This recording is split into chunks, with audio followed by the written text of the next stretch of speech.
Is your windshield wiper not working so great? Or maybe the rain doesn't run off the glass efficiently? Cut an apple in half and rub it over the windshield. Then watch the apple work its magic. Water will slide off the glass with ease. This works because the malic dissolvent, an acid, has nanoscopic scales with self-cleaning abilities.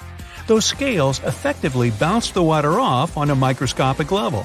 It's called the lotus effect, after the lotus leaf that has the same chemical properties as an apple. It's also great at cleaning off splattered bugs, dirt, and debris.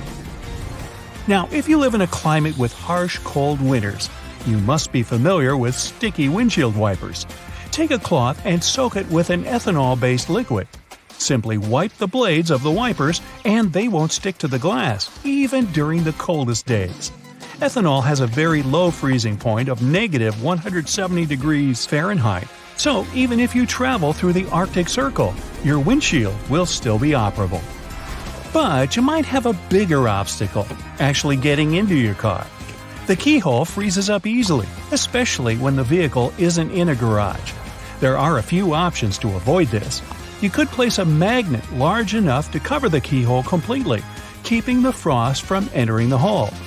Applying lubricants like WD-40 will help avoid the frost and keep the keyhole well maintained. The freezing point of this substance is as low as negative 80 degrees Fahrenheit.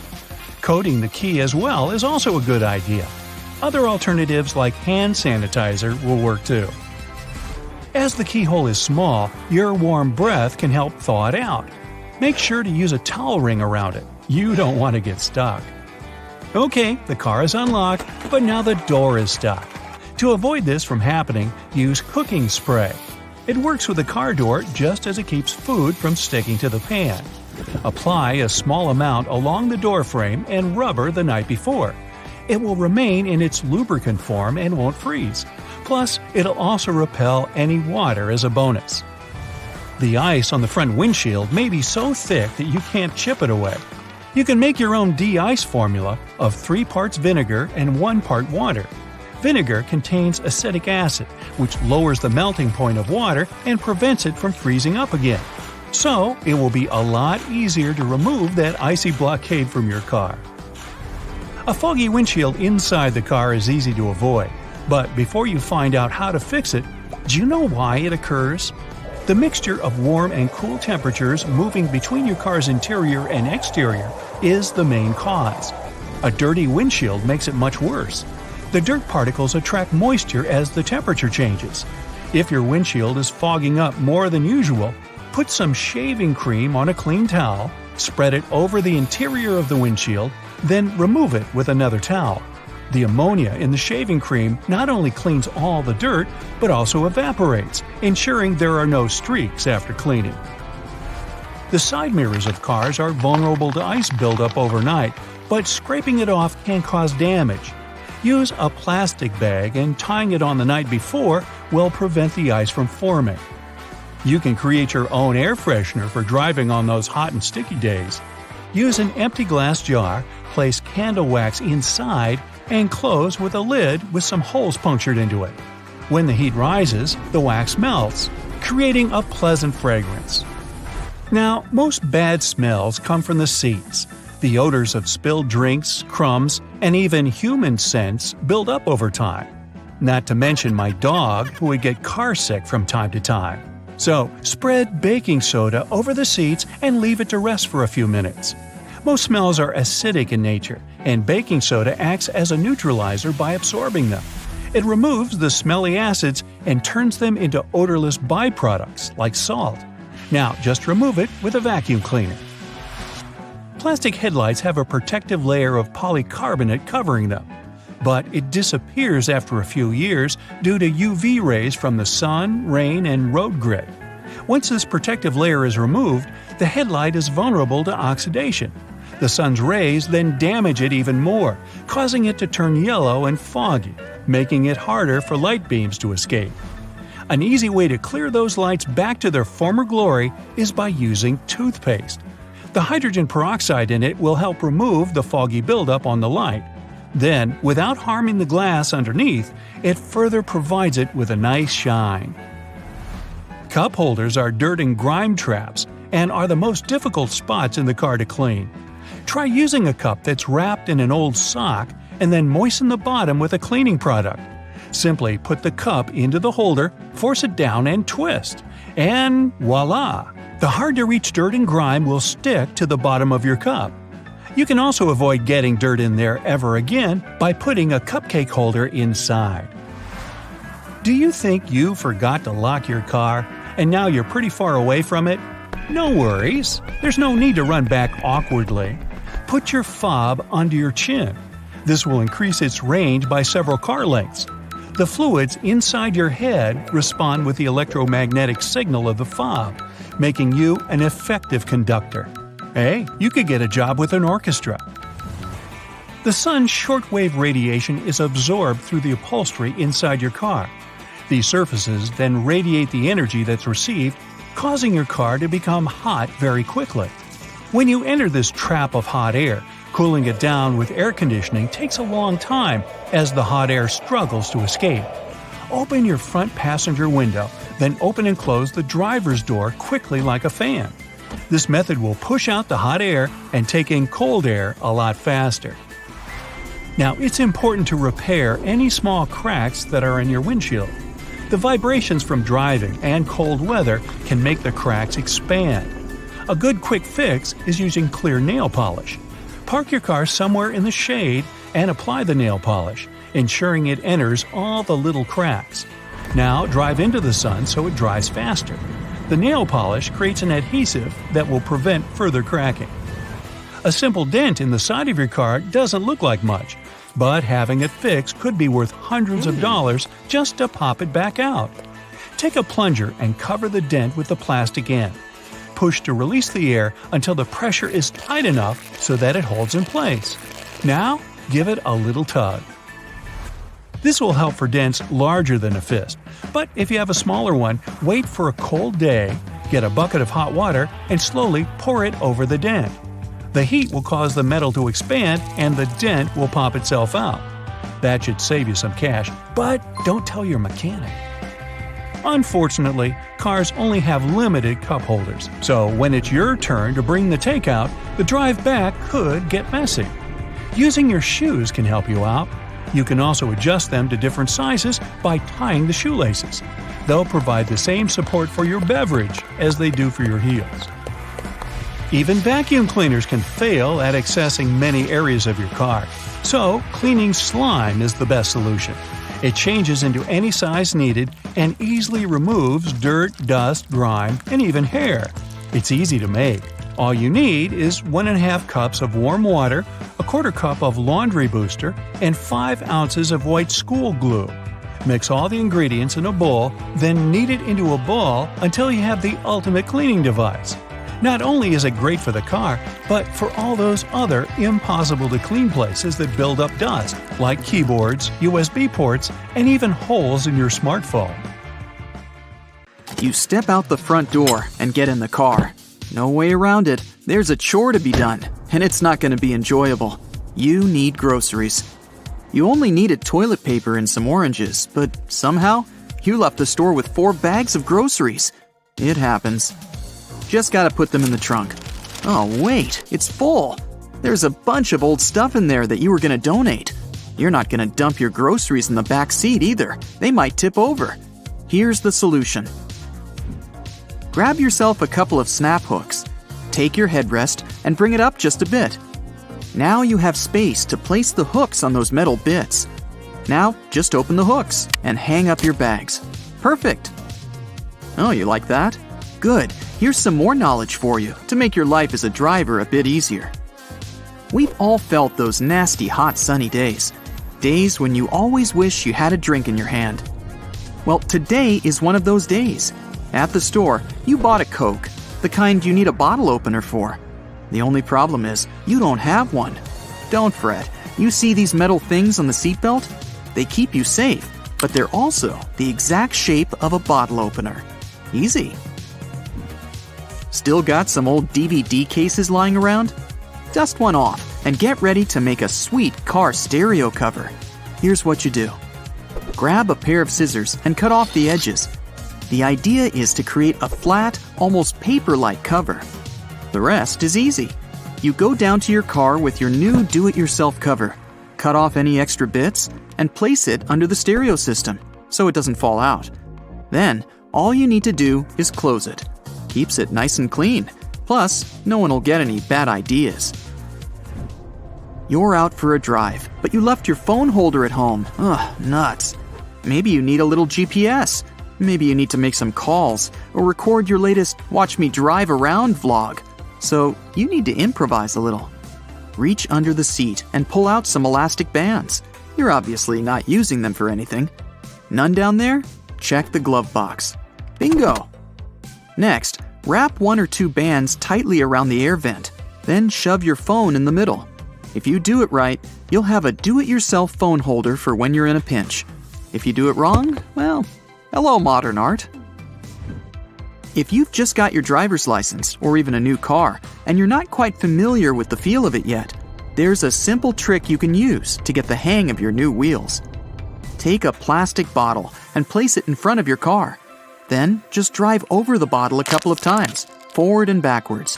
This will help you get a feel for exactly where the wheels are and how big the front of your car is. Okay, so you feel like you've got a hidden artsy side, but you're afraid that you've got no talent. What you need is the perfect art partner, your car. Take a couple of tiny paint bottles and place them in a row, right there on your driveway. Then, prop up a blank canvas right in front of them. You can use a huge piece of cardboard, a stretched out bed sheet, or some nice blank paper. Now, here's the fun part. Get back in the car, start the engine, and drive over them. They'll splash paint all over the canvas and create unique and abstract art. Congratulations, you're officially an artist. When you're driving cross-country, your biggest enemy might be your eyelids. They keep drooping down. If this is road, pull over somewhere safe, set up your air mattress in the back seat, and take a power nap. You'll wake up feeling good as new, ready to hit the road again. You can even just leave the mattress back there, ready for when you want to rest your head again. If you're traveling with a buddy, they might feel sleepy during the long trip too. This one's a bit easier. Get your car one of those fluffy seatbelt covers. Your co-pilot can just tilt their head to the side and take a nap. Let's just hope they don't snore. Your mirrors might be too small to show you exactly what you need to see on the road. Those blind spots can be annoying, and you can end up with a sore neck from all that twisting around every time you change lanes. With a new and improved 180-degree mirror, you won't have to keep doing your best owl impression. Picture this. You've now got 4 people in the car. Your buddy next to you, sleeping on that awesome seatbelt cover you installed, and 2 other friends bored out of their minds in the back seat, playing with their phones. Before the trip, because you're a good host, you charge up your tablet so that they can watch a movie or something. But who's going to want to hold the tablet up for 2 whole hours? Just use one of these ready-to-go tablet holders that you can hook onto the front seat. It's like one of those touchscreens that they have on the new airplanes. Hundreds of movies to choose from, private and personal. What a great host! And those backseat passengers deserve even more comfort. Whip out some suction cups and make some extra storage.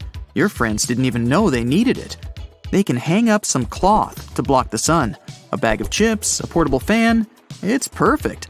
Until you accidentally roll down their window.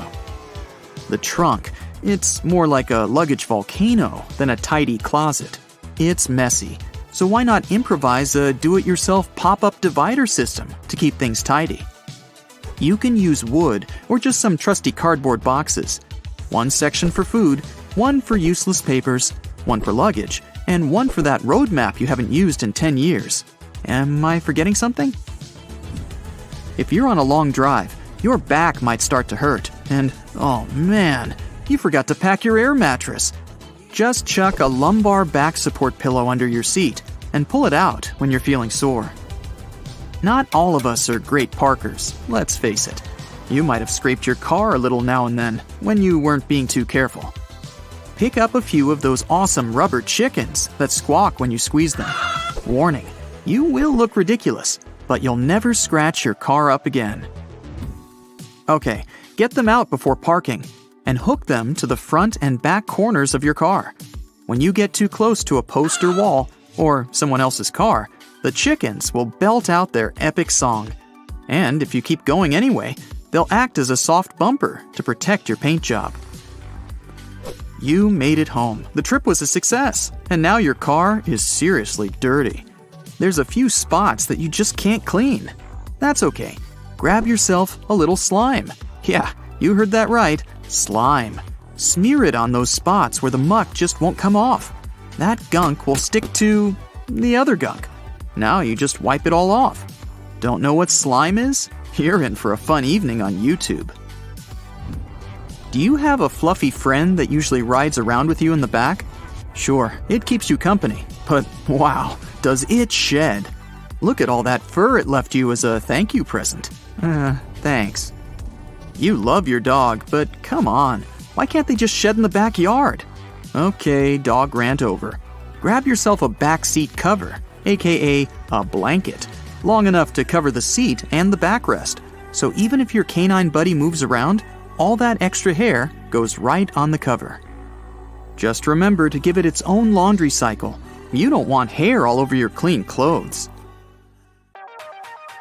Lucky iPhone users, beware! Your favorite gadget sometimes gets viruses too.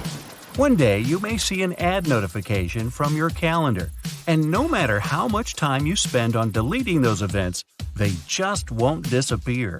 To put an end to this misadventure, go to Settings, Calendar, Accounts, and delete all of them except for iCloud and Gmail ones. There may be really few viruses for iPhone, but you're never protected from juice jacking. If you don't want to be the one whose data accidentally leaked, public chargers are a no-go. Airport, cafe, public transport, you name it. It only concerns the USB chargers. A good old adapter won't let you down. Be scrupulous about various permissions too. Make sure the apps you download are from a protected source and aren't fake. There are many shortcuts available on the internet, but most of them aren't safe. Read the app reviews before downloading. Yeah, sounds obvious, but it does help save both your time and phone. Going stealthy is vital for your privacy. If you don't have a special screen protector, just adjust the brightness level. It's harder for anyone to see your past this way. Airplane mode isn't only great for keeping your charge, but also at keeping your data safe. The logic is simple. If the phone is offline, how can anyone get your data? The iPhone runs out of charge really fast when it's cold because of the aluminum case. Aluminum gets cold way faster than plastic. By the way, an Android runs out of charge slower, just because most Android phones have plastic cases. And nope, there's no remedy or piece of advice. Sorry guys. It happens to anyone at least. If you accidentally dropped your phone in the snow or just left it outside and it got frozen, don't charge it the very same moment you bring it back. Leave it for 20 to 30 minutes to get a bit warmer. Then you might want to get a water eject shortcut. It's not set by default, but you can easily get one by just Googling it. There are also a lot of free apps that eject the water from the dynamics with the power of sound. If you can't delete a certain app for some reason, check your settings. Go to Settings, Screen Time, Content, and Privacy Restrictions. In iTunes and App Store purchases, there should be a tick on Don't Allow. Change it for Allow, and now you can delete any app. One of the most bugging problems for all iPhone users is when you run out of memory. Even if you delete the photos, there's still not enough space. Go to Settings, iPhone Storage, and make sure that recently deleted photos are actually deleted. If not, delete them in the Storage section. Keyboards have their secrets too. To end a sentence with a period and start a new sentence, just tap the space button twice. Also, if you prefer typing holding the phone with one hand only, choose the right keyboard. Whenever you change the language, there are 3 keyboard icons below. The left one is for the left hand only, the central is for both hands, and the right one is, ta-da, for the right hand only. What a surprise. If you tap the uppercase button twice, you'll get Caps Lock. Many letters also have hidden symbols. If you hold your finger on a button, you'll see them. Now you can type en français, respecting all the characters. Okay, and if you accidentally deleted that long message you've been trying to write, just shake your phone. It'll activate the undo typing function. Hold the space button in the notes, or whatever text you're dealing with. This way, you can easily slide across the keyboard to get to any part of the text. The note drawings can be nice and smooth even if you don't have a stylus. When you finish your drawing, hold it for a second with your finger. iPhone will automatically make it look better. No more curved lines. Slow Wi-Fi can be really annoying, but your gadget knows how to handle it. Go to your Wi-Fi settings and see if the data saver mode is on. If not, just tap the slider and voila! Now you're surfing the net at a completely different speed. Sooner or later, any phone gets slower, even if it used to be a brand new 256GB iPhone. In this case, you just need to clear the RAM. Turn on the assistive touch, it'll be of great help. Then squeeze the power button, and before sliding the turn off menu, press the home button on the assistive touch.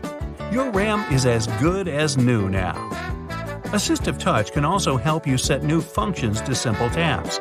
Go to Settings, General, Accessibility, and in the Assistive Touch section, you can change any commands in the Custom Actions menu. For a double tap, I chose the screenshot, since a combination of Home plus Power button seems a bit inconvenient. To make a screenshot, tap the Accessibility menu circle twice. To change the battery icon color, go to Accessibility, choose Display and Text Size, and slide the Smart Invert button. The battery icon color turns blue now. If you increase the contrast, it will get a lighter blue shade. When your phone is on charge, the indicator will turn purple. Ooh, magic!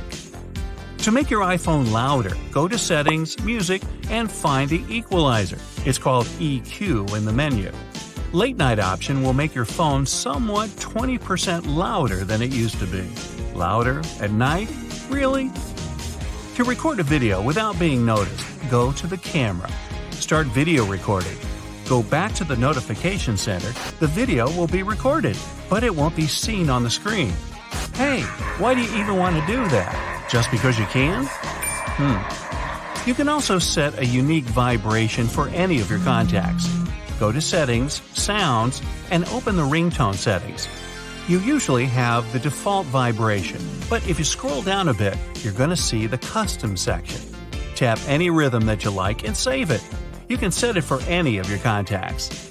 I know, you must have dozens of tabs in your browser, or probably 100, at least I do.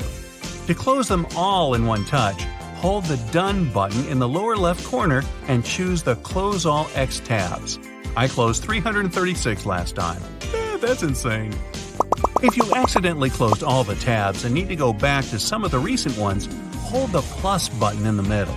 It'll open the list of recently closed tabs, so all you gotta do is scroll down, hoping to find the one you didn't want to close. iPhones may not have the most endurable batteries, but they beat everyone when it comes to photo quality. Turn on the grid in the camera settings, go to General, choose Camera to enable the grid. It can help you make better compositions in the photo. By the way, people with iPhones don't need a separate app for QR readers, since all the iPhones have them built in.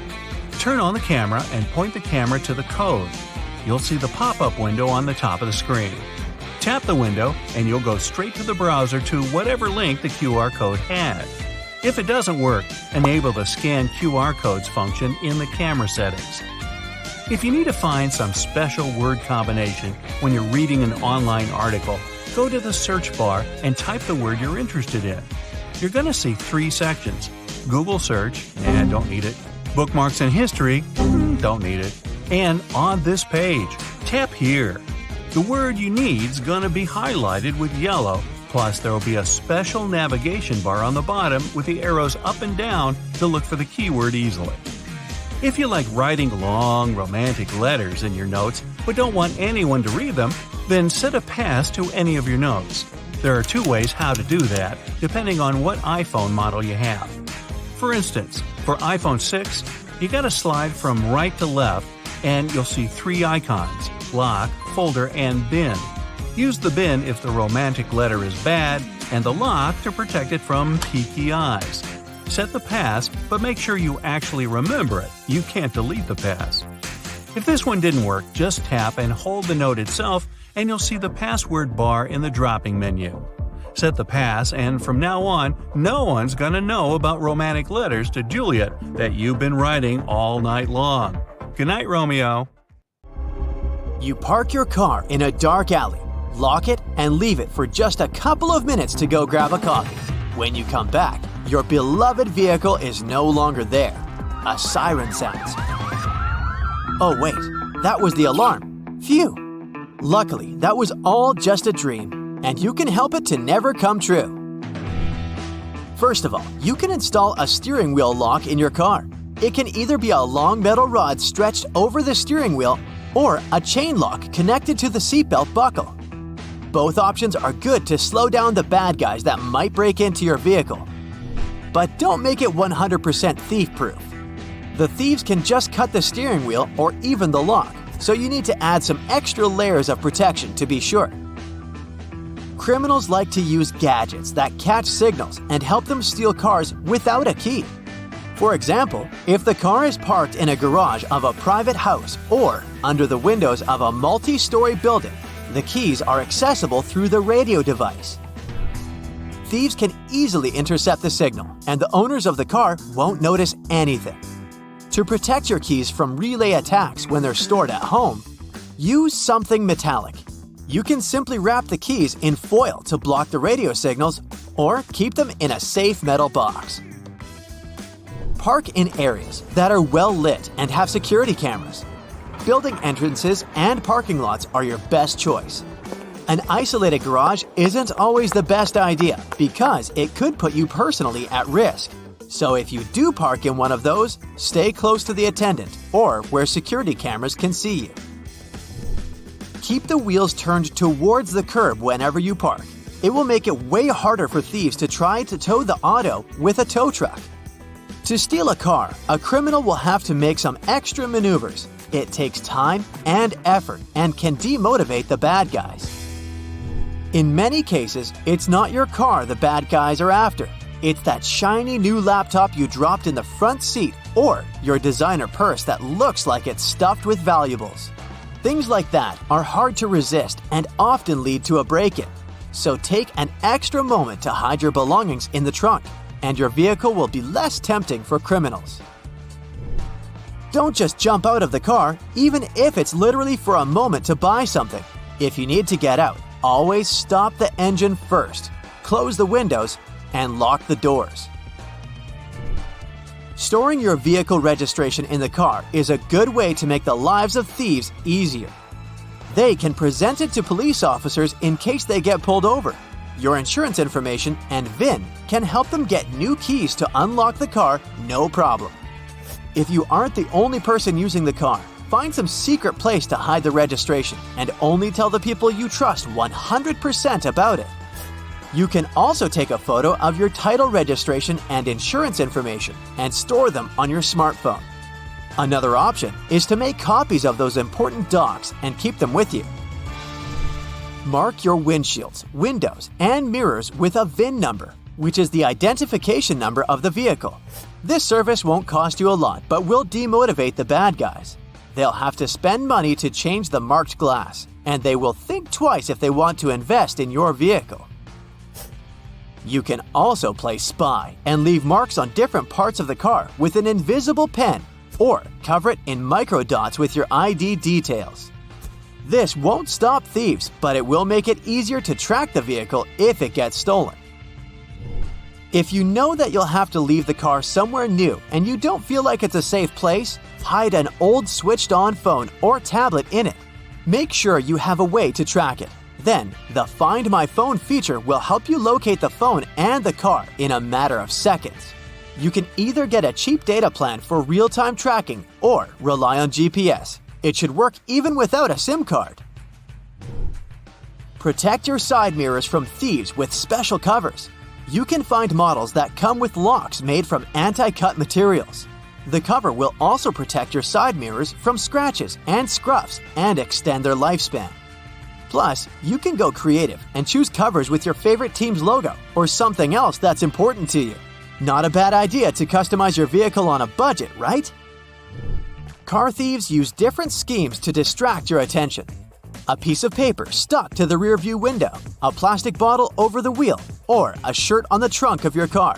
These and other small things will likely get you out of the car. The bad guys can also pretend to be nice and helpful and to tell you to pull over because there's something under your car.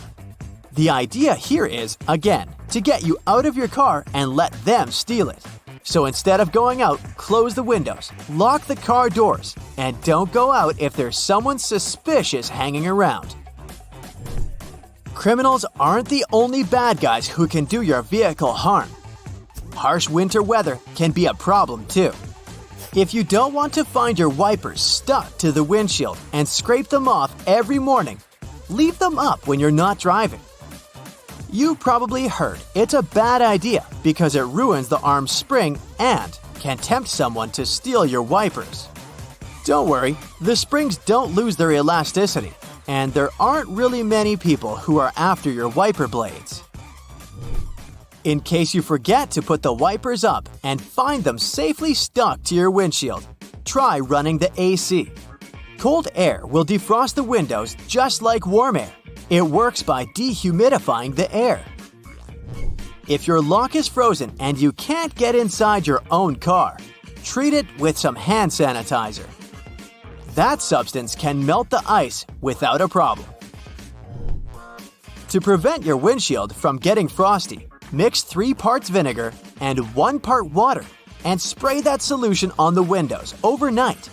It'll save you some scraping time in the morning. Always keep your gas tank more than half full in cold weather. Moist air will be happy to fill any empty space above the fuel in your tank. And that air will condense to water in the cold. Water is denser than gasoline, so it settles at the bottom of your tank. When enough of it accumulates, it'll go through the fuel line to the engine, and that's not really good. To protect your favorite car from rust, wash your vehicle regularly. Something as simple as that can be the difference because dirt damages the protective layer of clear coat and paint and makes it easier for rust to sneak in.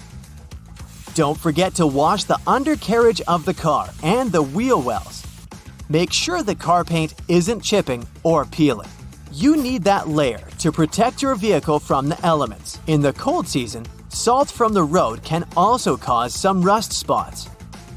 To avoid that, you should at least rinse the car every week, even in the winter. And don't forget to wax it at least twice a year. That's another good way to keep your paint looking good as new and protect it from UV rays. One more thing is to keep the inside of the car clean. If you spill something inside, always mop up the liquid.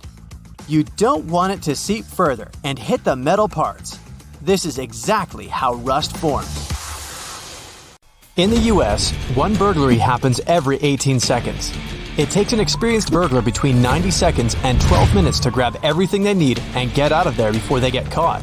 You've probably heard that when a burglar decides which house to target, they start by casing it. This means they watch the owners, find out information about their routine, and determine the best time to enter their home.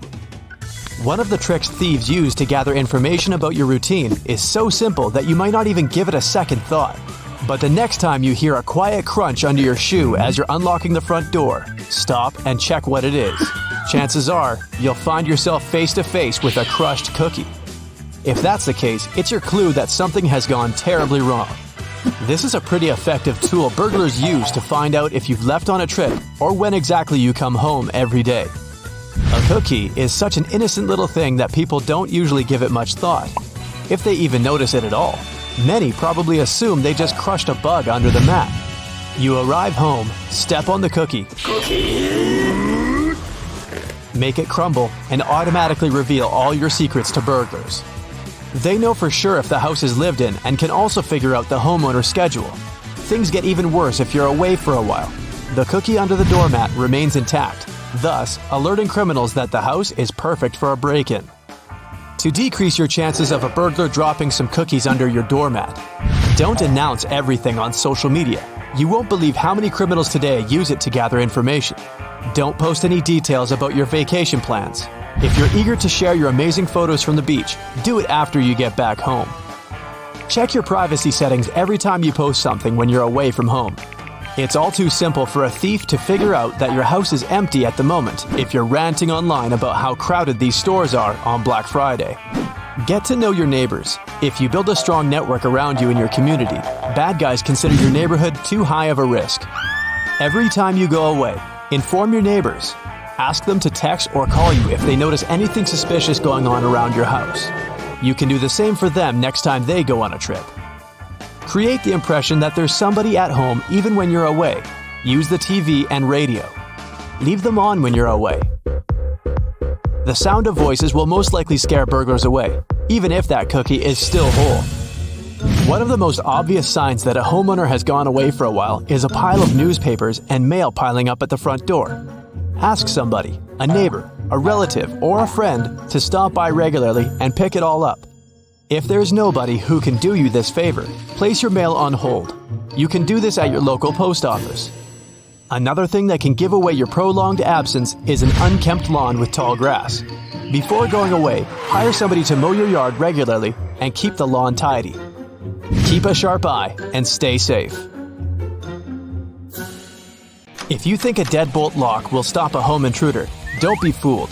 60% of burglaries happen through forced entry, so these people definitely know how to get into your home, even when it's all locked up. As for 30% of home invasions, they involve an intruder just coming right in through an unlocked door or window. 65% of all burglaries happen between 6 a.m. and 6 p.m., exactly when you're at work. Before executing a break-in, an experienced burglar spends days, if not weeks, casing the place. They study your schedule and daily routine so they'll know exactly when you'll be gone and for how long. They find this information out by watching you from afar or by using some other tricks of the trade. One of the most popular things burglars are doing nowadays is tying a thread on the front door handle and fixing it to the nearby wall or door frame. This thread is so thin that a casual onlooker won't even notice it. By examining the thread, burglars can figure out the pattern of your life. It may reveal to them when you leave for work, go to the gym, head out for a weekend getaway, and of course, when you come back home.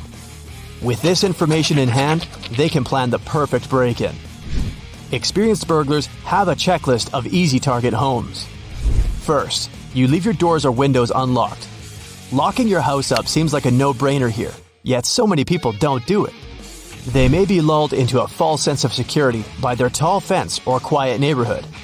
Or perhaps they think, I'm just making a quick run to the corner store.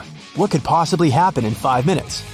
Believe it or not, this is more than enough time for a skilled burglar to get in, grab your valuables, and make their getaway. Your house is empty during the day. There's a common misconception that burglaries happen at night, but that's when most people are at home. This increases a burglar's risk of getting caught. It's much safer for them to operate during the day when everybody's at work or school. If you constantly share pictures and posts on social media about your expensive things or extravagant vacations, don't be surprised if one day you find some valuables missing from your home. There are certain things you can do to make yourself less of a burglary target. Nothing beats a home security system and surveillance.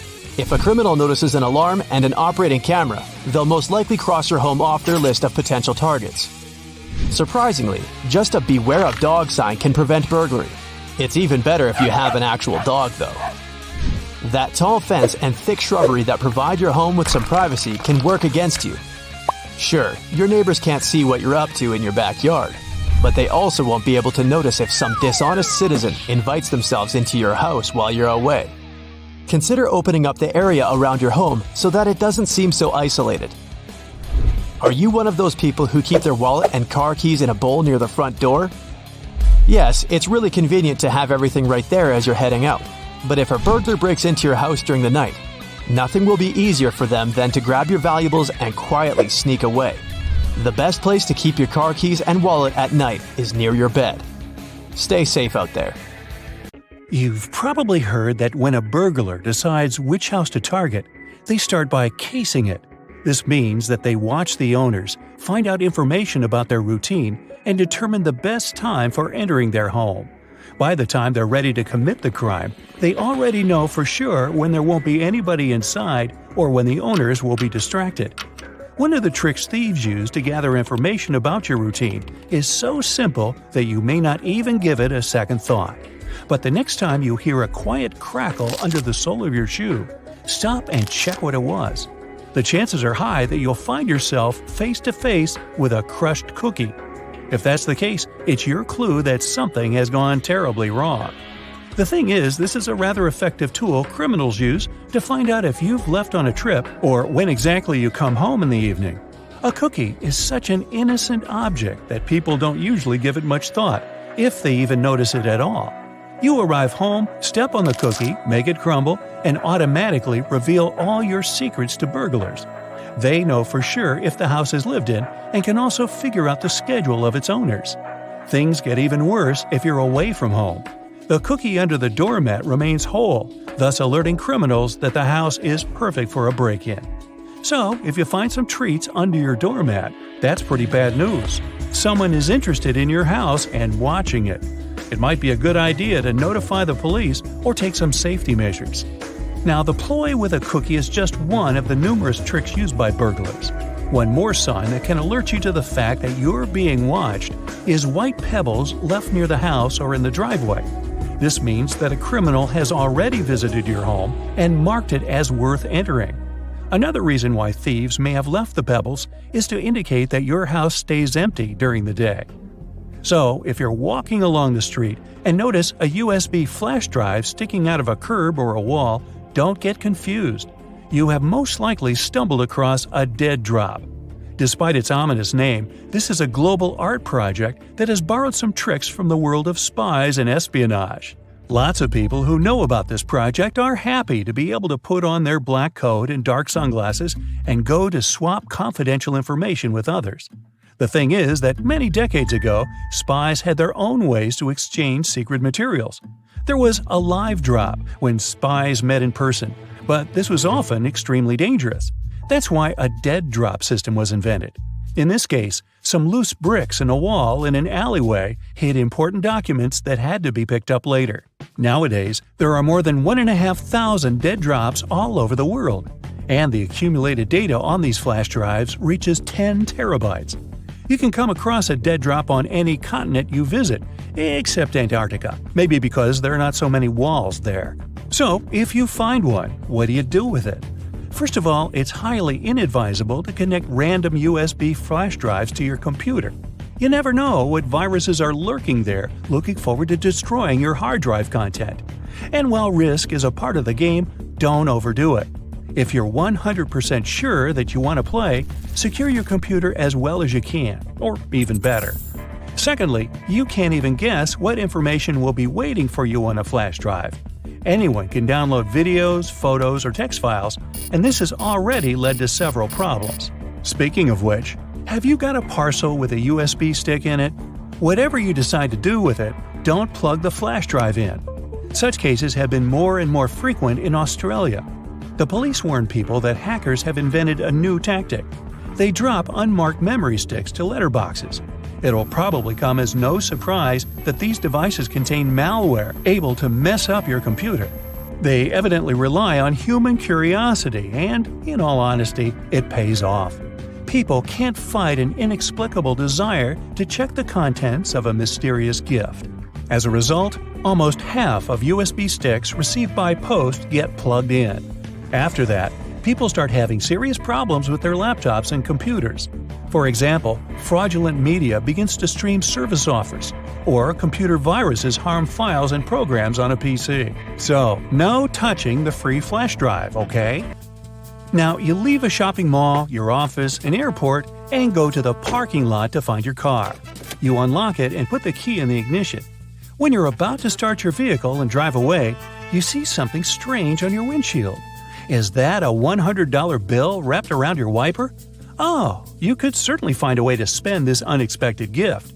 But do you really think someone accidentally put money on your windshield and forgot all about it?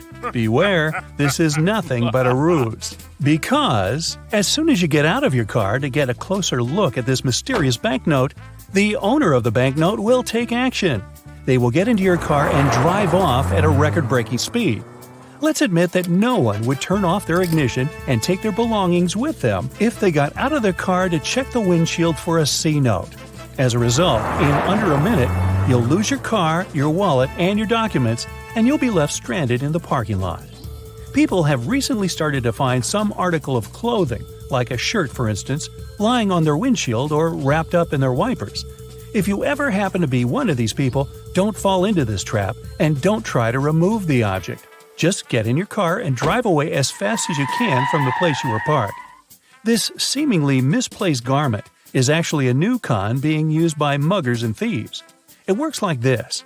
If you see some random piece of clothing that prevents your wipers from moving or obscures your view, your first reaction will be to remove it, of course. But while you're distracted untying it or trying to get it off, the criminal has plenty of time to jump you. The most common place for this sort of scam is parking garages. They're usually badly lit and pretty deserted, which means there are few witnesses around and plenty of dark spaces for the attacker to lie in wait. Now, if one day you come home and notice some graffiti or markings on your door or house, call the police immediately. Even if it just looks like a teenage prank or a simple scratch, it's better to be safe than sorry, because burglars use certain marks to tell other criminals different things about your house. For example, something resembling a Roman numeral 2 means that the homeowners are rich, so the place is a great target. On the other hand, a crossed circle tells other burglars that there's nothing valuable to take from the house. Kinda makes you want to mark your own house like that. Now, a long horizontal rectangle divided into 4 parts means the place has a big aggressive guard dog. A triangle divided into 2 parts by a vertical line tells criminals to hit the place only at night, while a reversed one says that a house or apartment is free after dinner.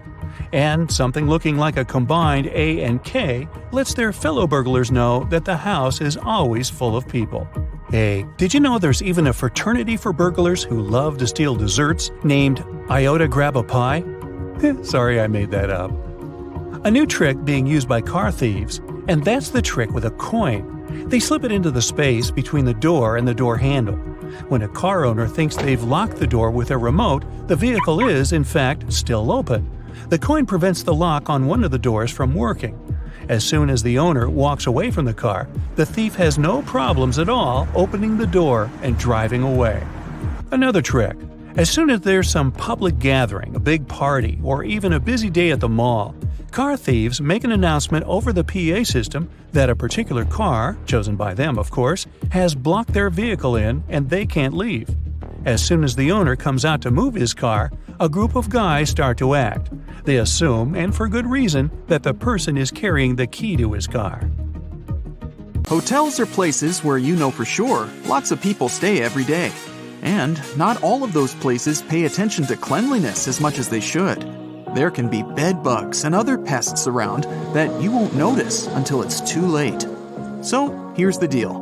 When you arrive at a hotel and open your room, don't rush to open your bags and put all your clothes onto the shelves, and especially the bed. Better place your bags into the bathtub for the time being, and go check the room for those pesky bugs. Check out all the rugs, soft furniture, cushions, and all other places that pests could live in. Only after you've done that, take your bags out of the bathtub and unpack. The bathtub is the safest place because no bugs are able to survive there. So, naturally, none of them will crawl into your stuff while you're not looking. You may want to throw that comforter on the floor at once, by the way. While sheets may be cleaned regularly, the comforters are not. Some hotels wash them every week or so, but others don't even bother. Same goes for your bedding. Most high-end hotels will change the sheets daily, but a lot of budget ones don't change the pillows or bedding after a guest checks out. Definitely a good idea to request fresh pillowcases when you arrive. It's also best not to drink out of that glass in the bathroom, as many glasses aren't cleaned properly. Some workers even use disinfectant or furniture polish to get the glasses looking spotless. Ever wondered why they never use fitted sheets in hotels? They might be convenient, but they're impractical for hotel use. The sheets are changed much more often than you do it at home, and the elastic becomes worn out all too soon. Besides, it's a nightmare to store fitted sheets. They have to be of 2 different sizes, one for either type of bed. It's just easier to take 2 universal flat sheets per double bed and get on with it. Speaking of sheets, you must have noticed that bed linen and towels in hotels are almost always white. The first reason is convenience, of course. When everything is white, it's easy to wash it all together and use bleach to get rid of any possible stains. The second explanation, however, is customer experience. According to public polls, people perceive a white color as luxurious and fresh, which makes their stay more pleasant. If you see an unusually attractive price for a room on a website, be careful. It might not include a mandatory resort fee. If you have an option to pay for a room in advance, you'll see the final cost at the checkout. It'll normally list the initial price you saw before booking and all the extra charges, resort fee included. If you decide to pay at the hotel, though, you might be up for a surprise when you check out. So always make sure to read the fine print. You may have seen a rather weird thing in many hotels, a phone in the bathroom, especially just next to the toilet. You'd probably be surprised to know that it's an actual requirement for hotels to receive a 4-diamond rating from AAA. But this also makes pretty good sense. For example, if you slip and fall on the wet floor of the bathroom, a phone can be handy to call for help. Returning to bathrooms, hotels typically don't provide plungers in rooms. You see, hotels want you to have a feeling that you're the first person ever to enter the room you're staying in. It's a question of your comfort, which is the primary concern of any respectable hotel. And a plunger in the bathroom, according to anonymous polls, makes people think that the toilet may malfunction at some point, which doesn't help the image. If your hotel has card keys with magnetic strips, make sure you put your card key apart from your cell phone and wallet. The problem is that key cards are rewritten quite a lot, and they're designed for that process to be quick and easy. So, a fairly strong magnet, like the one in your cell phone, could erase your key card, and you wouldn't be able to get inside your room. The hotel will surely provide you with a new card, but that's still inconvenient. Many hotels only accept credit cards as a form of payment, and without one, you won't be able to book a room directly or use the paid services provided by the place. Booking a room is just the first step of your stay at a hotel. During your vacation or business trip, you might use the minibar or other paid services that you'll only have to pay for at the checkout. If your debit card doesn't have enough funds on it to cover all your expenses, the hotel has no means to get their money apart from suing you. If you pay with a credit card, however, all the additional costs go to the bank, and everyone's happy. The time of check-in and check-out is fixed not to annoy you. It's done so you don't barge in onto guests who stayed in the room you've booked, and the hotel staff can clean the room and prepare it for the next guest's arrival. By the way, the checkout time is normally about 11 a.m. to 12 p.m. because hotels actually care about your well-being. They not only let you have your breakfast, but also give you some time to prepare for departure without hurry. Isn't it kinda annoying that many hotels don't have a socket near the bed? In fact, time is to blame in this case. Lots of hotels around the world were built before mobile phones and other portable devices became so popular and widespread. Back then, of course, they didn't need bedside sockets, and many of them haven't yet caught up with the times. You can avoid this issue if you stay at a hotel that's been built relatively recently. Once you're at the check-in desk, it's likely that the hotel staff already recognize you. Many hotels, especially higher-end ones, will do a little research of their guests' social media. While this seems a bit creepy, it's only so they can see who you are to make your stay more comfortable. At check-in, you'll also be given an initial key which will reset the door lock and cancel any existing keys. But make sure to be respectful to your receptionists. Sometimes, they may play practical jokes on rude customers by key bombing. This is where they give you 2 of the initial keys. Either key resets the door, so once you use the second one, the first will no longer work. Toothpaste is one item you probably won't find in the hotel room's bathroom.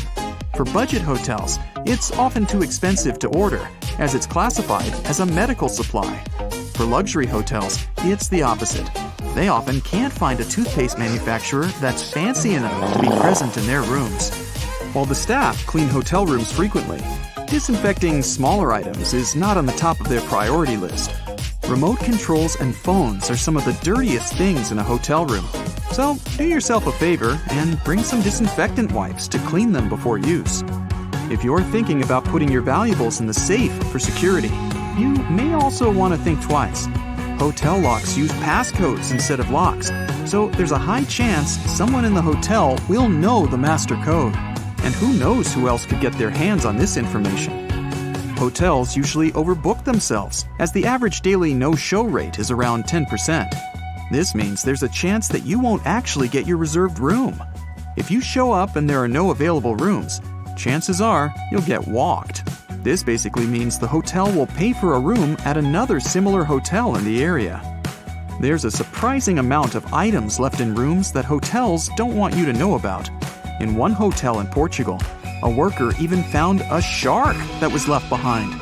With no idea how it ended up there, the shark was eventually returned to its natural habitat, safe and sound. Most, if not all, hotels have fully carpeted floors, and there's a couple of very good reasons for that. First of all, it's your safety. You're far less likely to slip and fall on a carpet than on a wooden or tiled floor. Secondly, it's much more cost-effective because it's faster and cheaper to replace a spoiled carpet than change the whole flooring in a room. And finally, carpets add to the room's soundproofing, which you'll be thankful for if you have overly active neighbors. Ever wondered what a continental breakfast is and why it's called that? In fact, the name comes from the UK, which is a group of islands, and it means a breakfast that's served in continental Europe. It may include pastries, sliced bread with different toppings, meat, cheese, fruit juice, and hot beverages. You check into your hotel room, connect to Wi-Fi, jump on the bed, and post 15 photos of your new window view. When the initial surge of excitement is gone, you notice a suspicious blinking light on your big TV. Could it be that someone is watching you? Or have you just seen too many spy movies? Well, hidden cameras come in all shapes and sizes. Large ones are easy to spot, but the small ones can be really sneaky and inconspicuous. They can be hiding behind furniture, in decorations or vents, and anywhere else you'll have trouble noticing. There are even special cameras that can be hidden in everyday movable objects like alarm clocks, picture frames, vases, and lamps. Check to see if these objects are facing at a strange angle or if they're positioned to get the best view of your room or bathroom. The easiest way to spot a hidden cam is to look for the lens reflection because all cameras come with lenses. Turn off the lights and slowly scan the room with a flashlight, laser pointer, or a special wireless spy cam detector. It comes with infrared scanning lights and one illuminating light. When you find a reflective red spot, you gotta turn on the flashlight to help check if there is a hidden camera. Definitely check the vents along with any other holes and gaps in the walls or ceiling. Some advanced detectors even show you what the camera is seeing, making it way easier to spot and disable. The detectors only work on cameras that are turned on and working normally though. Your mobile phone can also help you find some hidden threats. Turn on Bluetooth and walk around. See if any unknown devices pop up on the screen. Another idea is to install a network scanner app that shows all devices that are connected to the Wi-Fi network you're using at the hotel. When it's done scanning, study the list for devices called something like IP camera or cam. Plus, you can put your phone on selfie mode, turn off the light and close the curtains, and look around the room slowly while focusing on the screen. Keep an eye out for purple or white lights on the screen. You can play detective some more and call your friend or family member and start walking around your room. Secret cameras should emit a sort of radio frequency. It will most likely interfere with your phone call signal. If you start hearing any weird noises while you're on the phone in a certain area of your room, make sure to inspect it carefully. Check out the light switches, electrical outlets, lamps, and other objects you normally wouldn't pay attention to. If they look a bit crooked, have a hole, or seem misplaced, it could be a sign that someone tampered with them. Many spy devices need wires, and whoever installed them had to hide those wires, often behind the vinyl baseboard. That's why the place where the floor and the wall meet is another area you should check.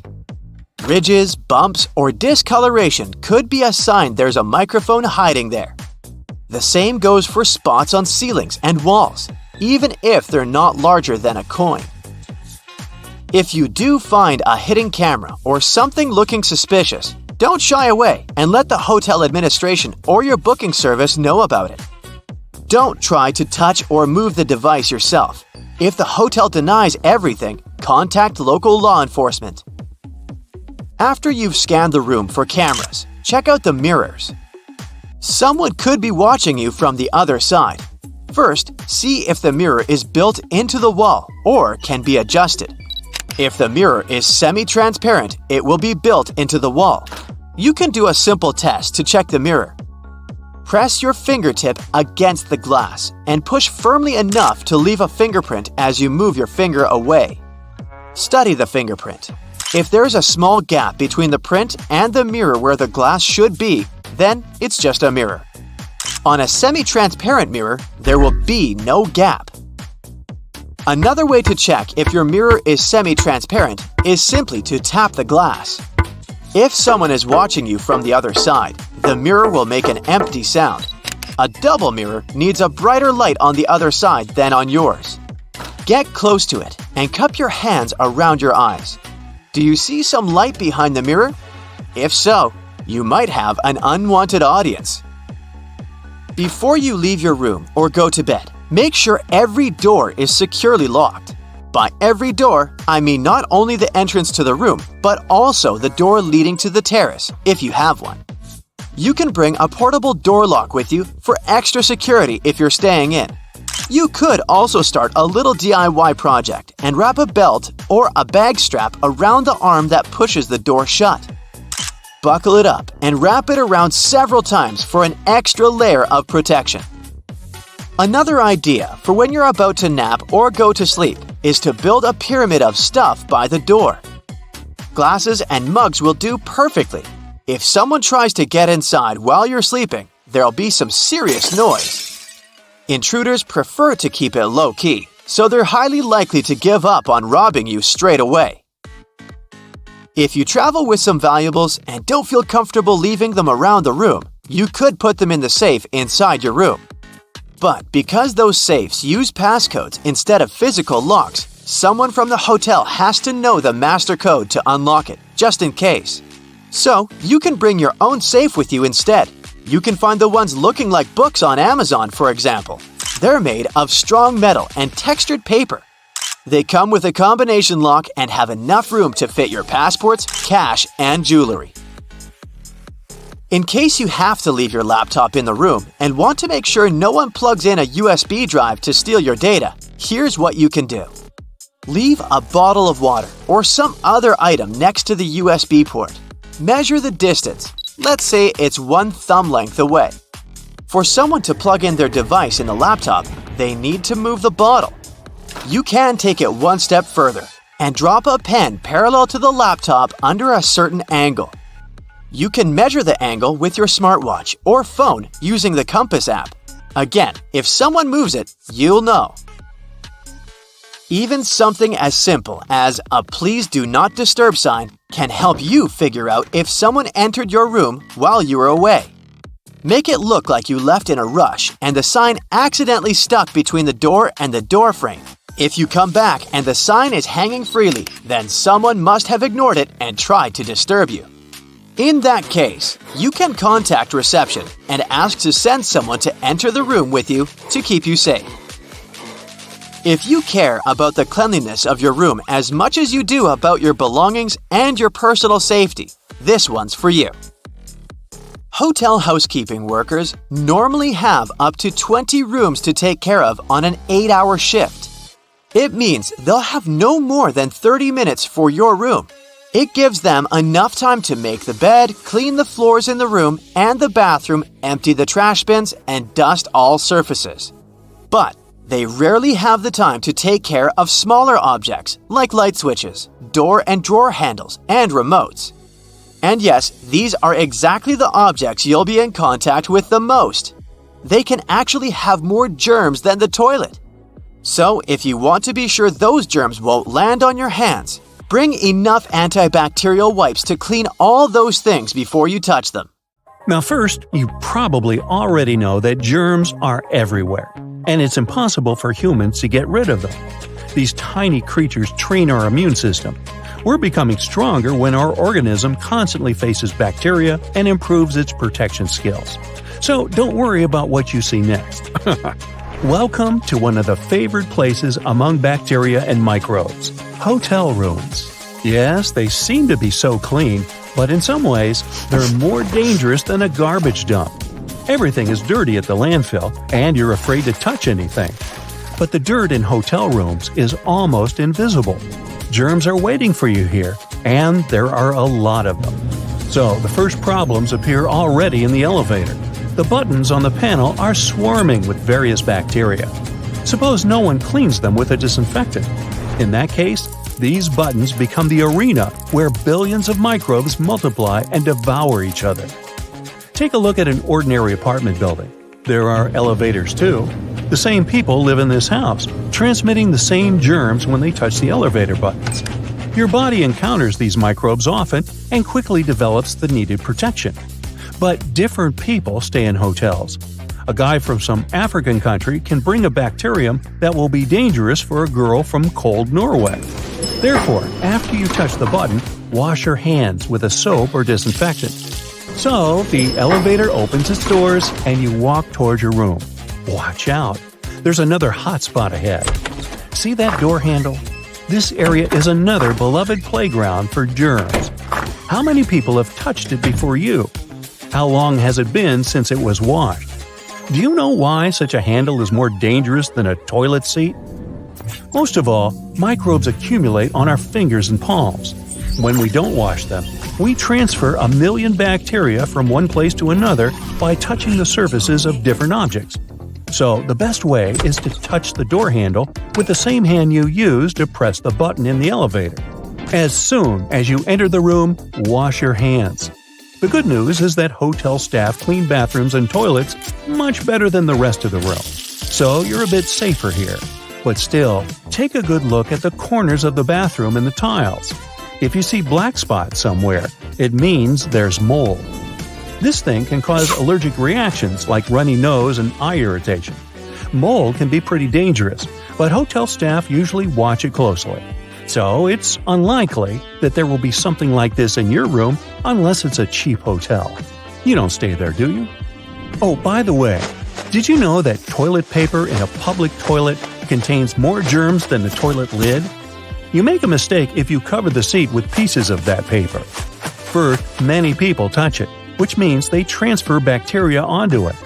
Secondly, dirty little splashes get on the roll when someone flushes the toilet. Microbes feel more comfortable living on soft paper than on the hard surfaces of the toilet, so don't put it on the seat. But if you see a metal or plastic cover on the roll, you're lucky, since the roll is protected from germs. Then, after you've done your business and washed your hands thoroughly, you have two options. Wipe your hands with a paper towel or use a hand dryer. It doesn't matter which you choose, both variants have a lot of germs. But if you use the dryer, bacteria will fly all over the room, so better grab a towel.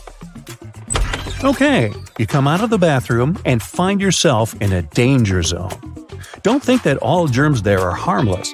Some of the most common bacteria in hotels cause intestinal infections. If you don't want to spend the rest of your vacation or business trip next to or on the toilet, get ready to fight colonies of tiny parasites. The first thing you need to do is wash those glasses and cups with soap. Some travelers carry their own mugs with them, which is a good idea. Then look around and ask yourself, which places do people touch the most? These are the TV remote control, coffee machine, fridge, door handles, tables, hairdryer, and windows. But relax, you don't need to do the cleaning instead of the hotel staff. It's enough to have wet wipes with a powerful disinfectant. Wipe the surface of all these objects. Perhaps you worry in vain, and the hotel carefully monitors how clean the rooms are. Or you can tell the manager you want to have your room cleaned again. So, you've wiped all the surfaces and jumped into bed tired. Unfortunately, you're not the only one to rest on that soft mattress. You have a huge company of bacteria. Of course, washing pillowcases and bed linen destroys germs, but what about the bedspread? Most likely, nobody washes it. Removing germs from the tissue is difficult, so you'll probably have to put up with it. But the thing you shouldn't accept is bed bugs.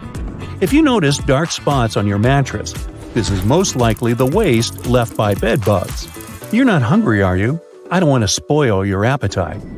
The insects themselves can hide deep in the mattress. They can sleep there for months and then wake up to satisfy their hunger. While you're resting, they come out and bite your legs. If you notice small red spots on your skin in the morning, then bed bugs have, well, kissed you. The bites of these beetles are not dangerous.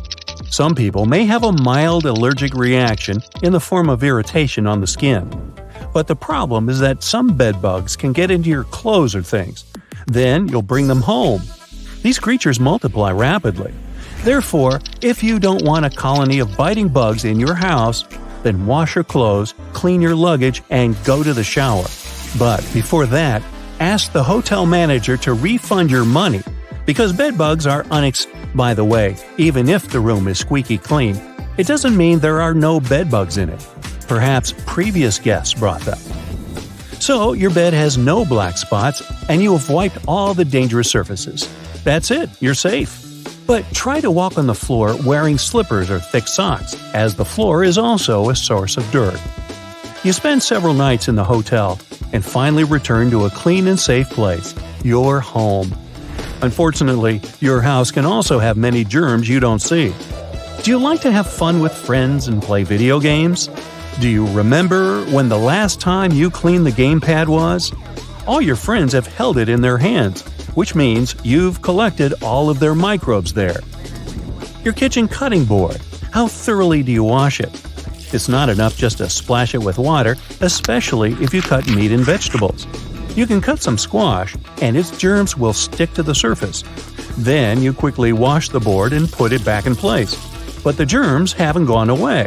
They're still firmly attached to the surface, waiting for you to cut bread. Then they'll jump onto the food and get into your stomach. How's that appetite doing? Still good? Another dangerous place is a dish sponge. Even if you use a good detergent, germs still accumulate there. The best way to get rid of them is to change sponges once a week. And now you'll see a paradise for bacteria. A place with an ideal cold temperature and a lot of food, from fresh to spoiled. Hey, it's your fridge. There you put products that you bring from the supermarket. Hundreds of people could touch them with their hands, leaving millions of germs. Therefore, don't forget to wash your fridge often. And also, keep any meat away from packaged products, because germs on a rare steak multiply and spoil it quickly. Well, perhaps you're too worried about your health now. If so, then you should remember the words from the beginning of the video. Let me quote. You probably already know that Germans are everywhere. Wait, that's not it. Sorry. Here's some advice. If you come to a fork in the road, take it. Thanks for those wise words, Yogi Berra. However, if you see a bent fork in your door, that's not a good sign. Burglars have turned forks into sinister tools that help them unlock doors from the outside. They bend the two middle tines. Then they wedge the fork between the door and the door frame next to the lock. When the fork goes inside, these two tines grip the lock. The whole construction fits perfectly, and this way, criminals get enough friction to wiggle the lock back and forth. It takes a while, but they can usually open the door. The fork in your door means your door is done. Well, actually, it may mean that no one is in the house yet, but they're planning to come, maybe when you go to sleep. The troubling thing is that you'll hardly notice anything strange if you look at the door from the inside while this fork is in. Criminals shape forks in a similar way to a rake. If you know anything about the tools people use for lockpicking, you might be aware that they use a rake to align the pins on the top of a lock. This way, the wrench can easily twist and open it. Now, if you've already had some negative experience with burglars, be careful. You might believe they won't visit the same house twice because it's too risky. But in reality, they do come back to the same houses multiple times. For instance, they may come back for the things they didn't manage to take the first time. Plus, they're already familiar with the house, which saves time. Also, the owners might have already replaced the stuff the burglars had taken. And often, such replacements can be even better quality than the originals. One of the ways you can protect your valuables from thieves is to glue your spare key under the doormat. But it shouldn't be the one that opens something important to your house. There have been multiple cases when a thief would walk to the door and check under the mat, which is one of the first spots where they check, and unsuccessfully try to take the key. They soon back up, check around to see if anyone's watching, and leave. Perhaps they think it's some kind of a prank or a trap. They wouldn't even try to look for another way to enter the house because this scenario seems too weird for them. Now, you can leave a pair of big work boots outside on the porch right next to the door. A burglar will notice them first. Unless they know you or are sure you're away, they'll probably step back. These boots basically tell them someone is at home at the moment, and it might be a big, strong man that's ready to defend his house. If you don't like tidying your room, here's a good excuse you can use. Burglars tend to avoid messy places. It probably seems to them that nothing valuable can really be there. Cool, I've been doing that for years. You probably use a doorstop to prevent doors from closing, right? But when you place it behind an inward opening door, it becomes a pretty useful tool that won't allow anyone to open the door from the outside. Yup, not even if they can turn the doorknob. And this is a great way to secure your home, for example, in case your door lock is broken. But this can only be one of the methods to use because an intruder might eventually deal with the doorstop if they try long enough. Consider a sturdy chair, too. You can angle it so that the top of the chair fits under the door handle while the feet are planted against the floor. This way, you create some pressure between the ground and the door and prevent it from opening. Also, the back of the chair can block lever-style door handles, so no one can open them downward. This may not work that well if you can also turn your handle upward to open the door. In this case, you can take a rope or belt and tie the lever handle directly to the chair. Now, think about installing laminated windows. Regular windows that are made of safety glass or tempered glass usually shatter into shards when you hit them. This makes it easy for an intruder to get into your house very quickly. Laminated windows shatter, but they don't break apart because there's a layer of plastic that holds the shards together. At least it will prevent a burglar from making a hole they can climb through. And if the window is hard to break, thieves are more likely to give up and leave. Laminated windows are 2 times as expensive as standard double-glazed ones. If that's too much for you, you can hire a professional to install glass laminating film over the windows you already have. Security film is even cheaper. It's based on the same principle, but isn't as effective. Another tip on how to protect yourself from someone breaking into your house: try not to post where you are on social media until you have gotten back to your house. If someone is planning to break into your home, they will be waiting for an opportunity to do it when you're definitely not there. And if you're posting about this great time you're having at a party or on a wonderful vacation, this could be a sign for them that no one is at home. Always check who you're letting into the building or your house. Some people simply trust whoever comes to their door. With this in mind, if a stranger comes and introduces themselves as a salesperson, try to verify their identity.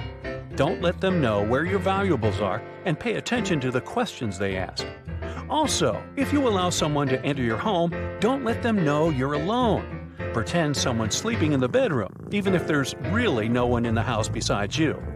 Better still, just don't answer the door unless you're expecting someone in particular or you recognize the person through the peephole. Try to find good spots to hide valuables. Avoid your bedroom, especially under the bed, the closet, or some other spots where most criminals tend to search first. Maybe choose some unusual hiding place, somewhere in your kitchen. How about making a hole in the wall and covering it with a picture? Or opt for a dark corner in your closet. A soccer ball is a good option too. Let some air out of it and cut one of the seams. After you hide your valuables, tuck the seam back into its place. If you're building a piece of furniture, add a false bottom or top. Let's say you're assembling a dresser. Place a piece of 1/4 inch plywood right above the top drawer. Then install a piano hinge on the top. Ta-da! You have your stash spot. Now get to know your neighbors. This way you'll never really be alone. You can help them out too. If you see a stranger snooping around your neighbor's house, you can warn them. This way, you'll become a pack that watches each other's back. Get a safe. Actually get a couple of them, each smaller than the previous one. Place them somewhere in an obvious place, the ones burglars would search first, such as your bedroom. They'll struggle to open the first safe, then the second one, and maybe even the third one. But after a while, they'll give up because they'll realize they've spent way too much time trying to open the safes without any success. And of course, the last safe won't contain your valuables either. They'll be securely hidden somewhere in an unexpected spot.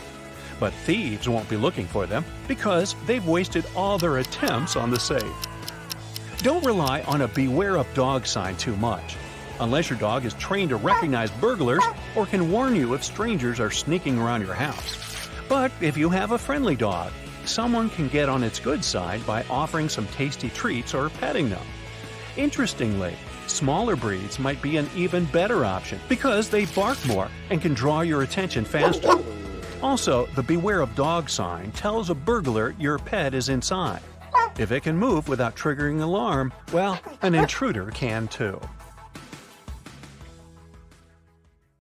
So, what are the signs if someone tracks your phone? Do you know how to tell if your phone's listening to your conversations? Here are some tips on how to deal with such malicious activities.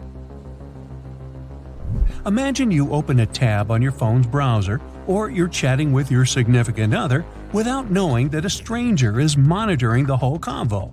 How would you feel? The attacker, let's call him this, may see what you browse and whom you connect with. Yet they may not be able to see your messages. It depends on the way they choose to track you. If you install an app from a third-party app store, your privacy is in danger. You might do that without knowing that the app is harmful. Secondly, sharing your credentials through a phishing scam campaign is a possibility.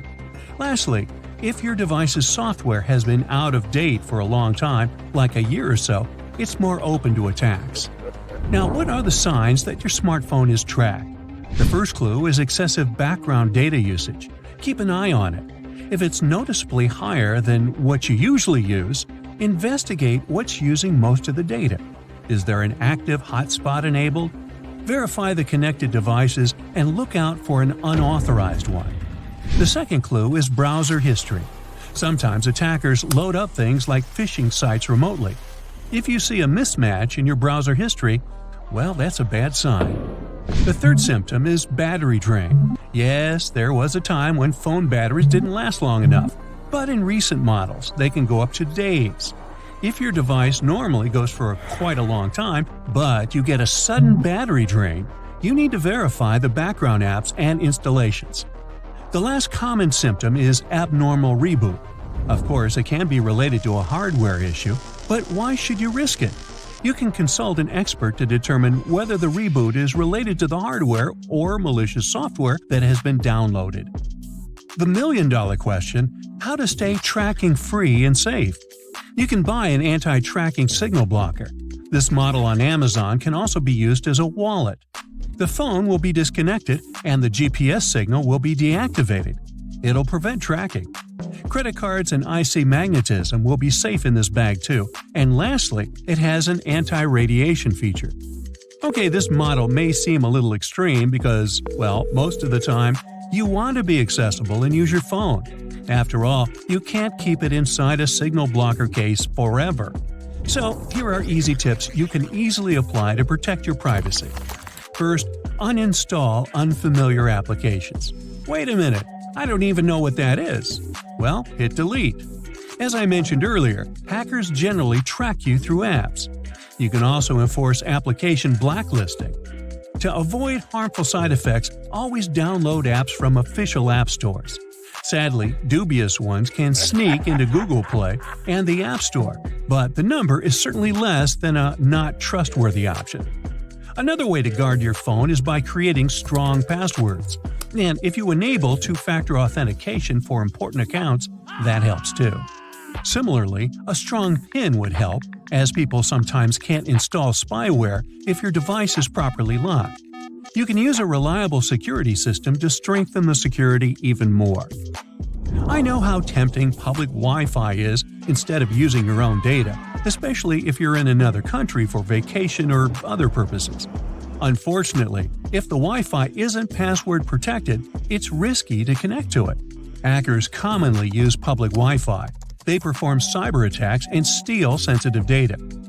If you're still suspicious that someone is tracking you, factory reset your phone. This is the most effective thing you can do. Sometimes, even though you delete the apps, a harmful file can be left.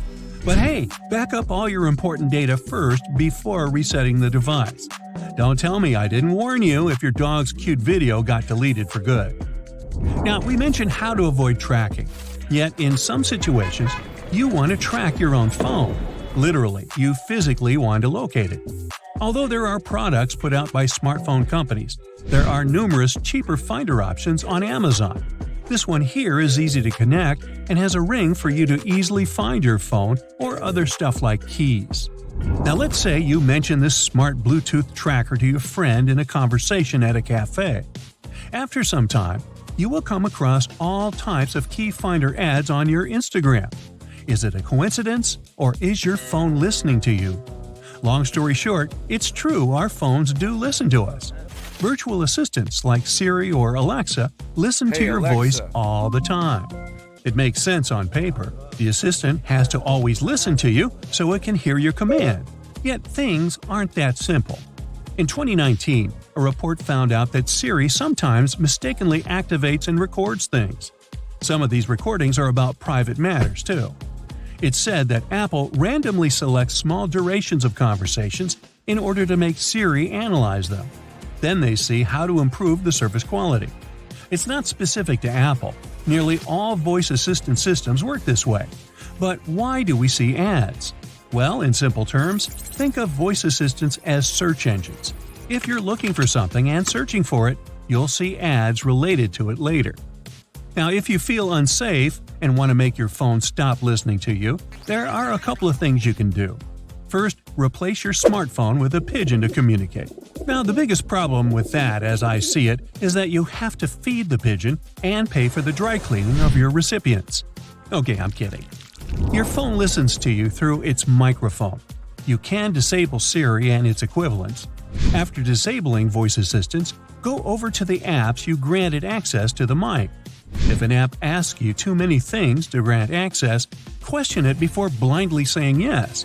Does a clothing app really need access to the microphone? I don't think so. Lastly, you can consider using a VPN to encrypt your manual browsing activity too. So, is it legal for phones to listen to you? The answer lies in the small box we tick about terms and conditions. We give them our consent and allow our data to be collected, trusting them not to use or sell it in illegal ways. Did you know that Apple CEO Tim Cook once said, "There's more information about you on an iPhone than in your home"? Prepare to be amazed or frightened about how much your phone knows about you. Companies collect data on your movements and location that's known, but they can also record your friends' locations too.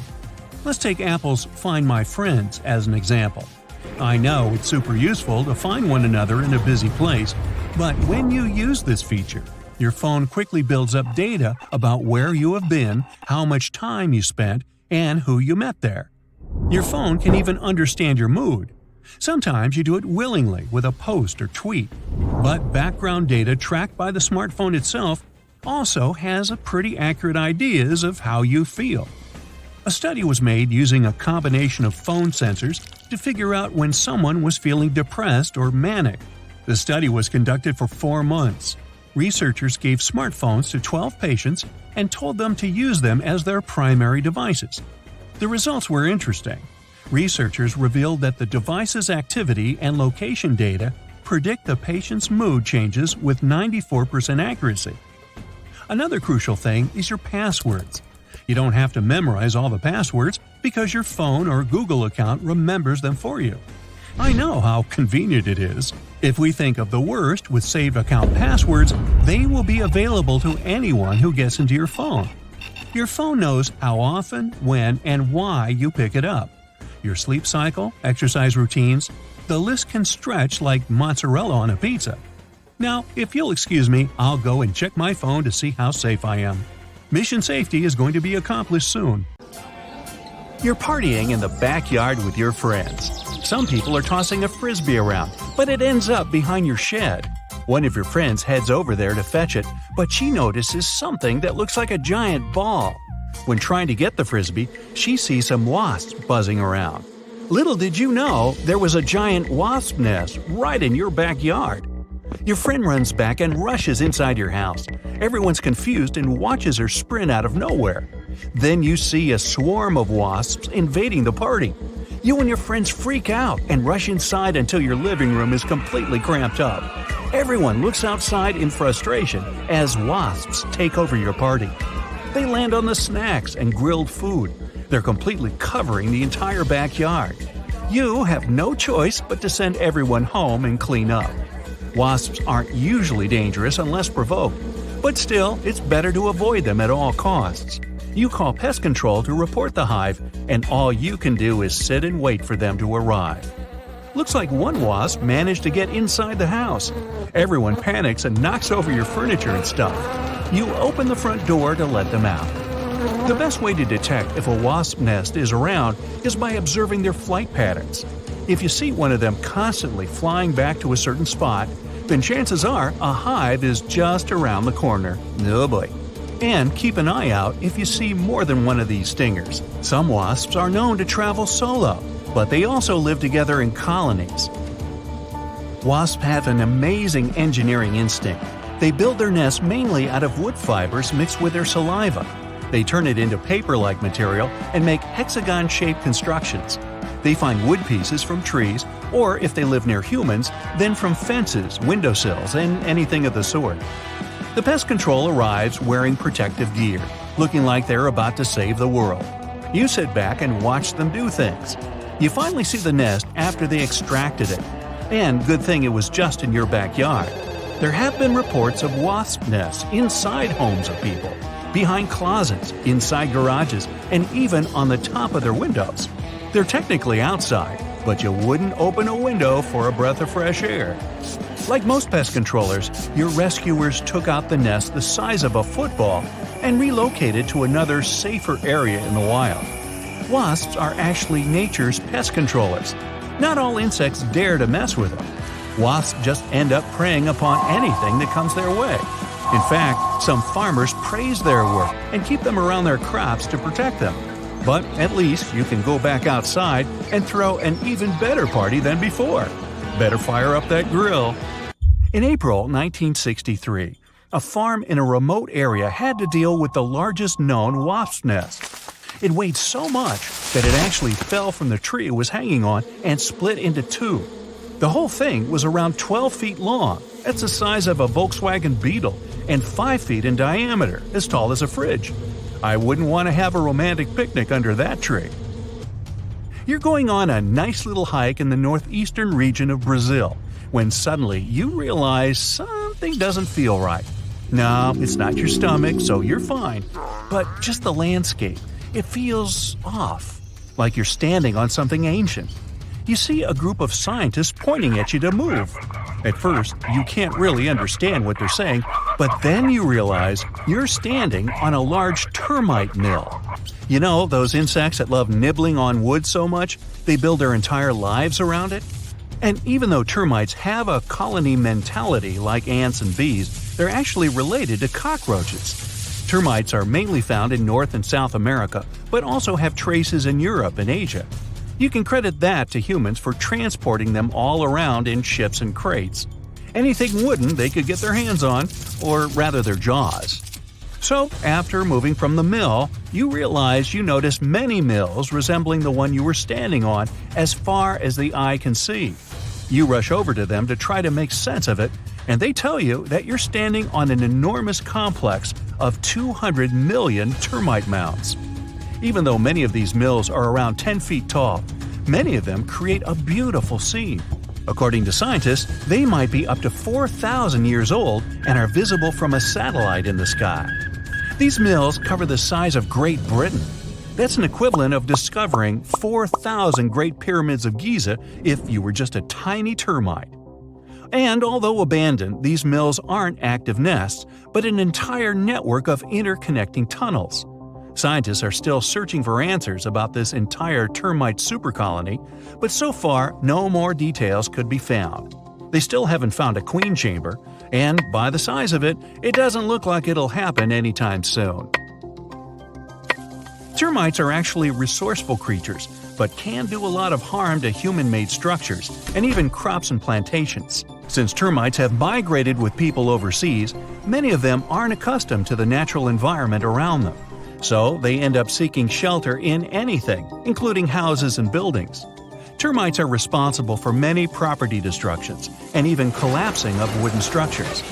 If you have a cabin in the woods with much of your furniture made of wood, you're basically setting an open buffet for these pests.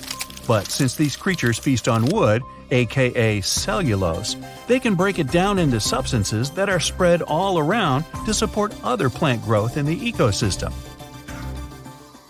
You're walking around in the open savanna enjoying the nice warm sun, when, in an instant, the entire sun is blocked. And these aren't thick, dark clouds about to drop some rain on you. You look closely, and after noticing some of its weird movements, you find out it's a huge swarm of locusts, probably the biggest you've ever seen. In 2020, East Africa saw an invasion of locusts that can cover an area 3 times the size of New York City. These waves of swarms hit East Africa, the Arabian Peninsula, and the Middle East, eating away crops that fed entire populations. Scientists claim that this is the biggest locust invasion in the last 50 years. Locusts are considered to be the worst pests. Now, an individual locust doesn't seem too bad. Even 2. They look rather harmless and eat a tiny bit of vegetation. But when about 80 million of these bugs get together, well, it's not good news. With those numbers, it's no wonder the whole world stops and pays attention to them when they're on the loose. It took so much effort to control them, but in many cases, the rescue was too late. So, after seeing such a mega swarm heading your way, you seek shelter. But these creatures can cut through anything. You find a small shack to hide in, but as soon as they fly by, it's like living through a hurricane. The coast is clear. You look outside and see everything around toppled over and eaten away. All those crops completely gone. You can finally see the sun again, but the swarm is on the loose. Another insect that got famous and caused all kinds of trouble in 2020 was the Asian hornet. Scientists claim these creatures aren't aggressive towards humans unless provoked, but they can be really violent toward honeybees. The hornets can ruin entire hives in a matter of hours. Tiny honeybees can't do much to protect themselves from full-grown 2-inch monsters. You turn on the faucet in the kitchen sink when suddenly you hear a loud creak from below. Alarmed, you quickly turn off the water, but the creak repeats, this time from somewhere to your left. You tiptoe to the door, careful not to make a sound, when the entire house starts shaking and groaning. Terrified, you run outside, and just as you turn around in your front yard, you see your lovely home fall apart. You walk to the pile of debris that used to be your house and inspect it to find out what could have happened. And then you see it, a giant swarm of insects flying over the crumbling remains. And you remember, you've seen them in and out of your home for years, but didn't pay attention. If you had, you would have known that they were flying carpenter ants, and your house had been in danger for a long time. Carpenter ants only fly for a short period of time in late spring or early summer, when the weather conditions are good enough. It's their mating season. At this time, they fly in swarms around the house and are most visible. During the rest of the year, they behave almost like normal ants, hiding inside the holes and nooks of the house. And I say almost because they do one thing that's harmful to you. They basically eat your home from the inside. Carpenter ants, as the name implies, like wood a lot. Moist or rotting wood is their first choice. It's easier to chew through to make their tunnels. But if they encounter a good and sturdy piece of wood, they won't stop either. It'll just hold them for a bit longer. As the tunnel system grows, more ants appear from the eggs their queen lays her entire life. And after a few years, the colony consists of thousands, if not millions, of ants, while your house looks like a piece of cheese, with you none the wiser. When the flying ants appear, it's a sign that the colony has already grown to an enormous size, and your home is in grave danger. Most likely, there's a whole ant palace underneath your house, and within all its wooden parts, from walls to the roof. Just a few years more, and the structural damage will become too much, leading to disaster. So if you see swarms of flying insects inside your home, call pest control immediately. The bullet ant is the largest of all the ant species. Still, despite being the biggest, they grow to no larger than the size of a penny. The bullet ant is most likely to be found in countries such as Nicaragua and Paraguay, deep within the rainforests. It might be small, but it has a big bite. The bite of a bullet ant is up to 30 times more painful than the sting of a wasp or a bee.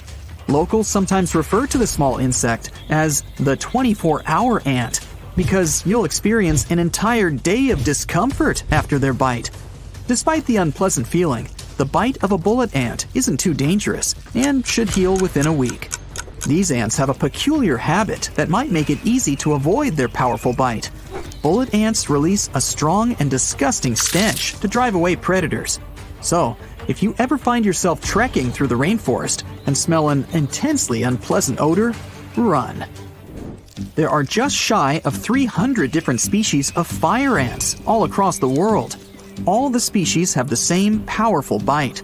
They're tiny insects who travel in large colonies and have a distinct light brown color, almost red. Fire ants are most commonly found in the United States and are attracted to food.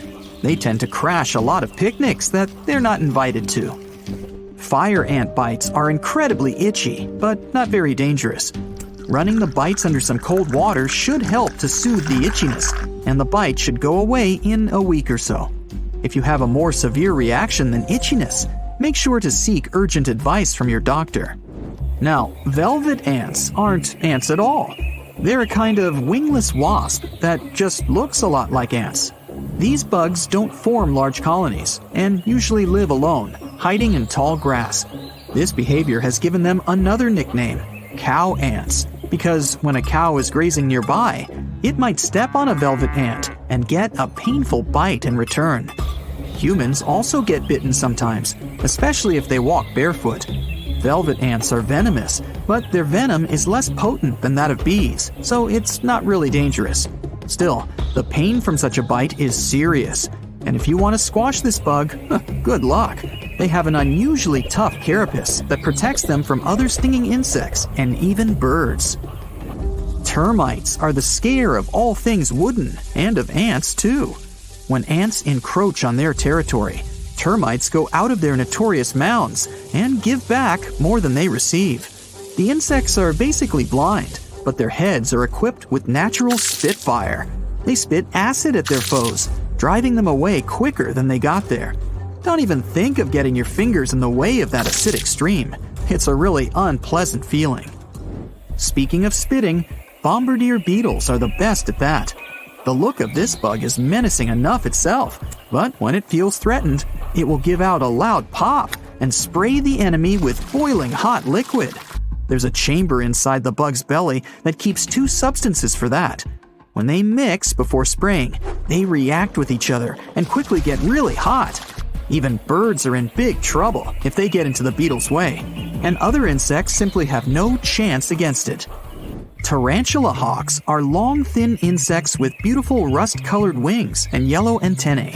They tend to be found in rainforests across Asia, America, and Africa. They like to live alone and make their homes by burrowing into the ground. If you ever come across a tarantula hawk, be sure to move away very slowly. These insects only attack if they sense a threat. Tarantula hawks are thought to have one of the most painful stings in the world. The pain of the tarantula hawk sting is incredibly intense and lasts for 3 to 4 minutes. After these minutes have passed, the sting won't require any urgent care and should heal on its own. The yellow jacket is a dangerous species of wasp that can be found all over the world. They're named for their distinctive yellow and black patterns. The yellow is a striking neon color, much brighter than a normal wasp. Yellow jackets live in large colonies and build their nests in trees, bushes, and even underground. If you come across a yellow jacket nest, move away slowly and be careful not to threaten or irritate the wasps. The sting of a yellow jacket definitely isn't a pleasant feeling.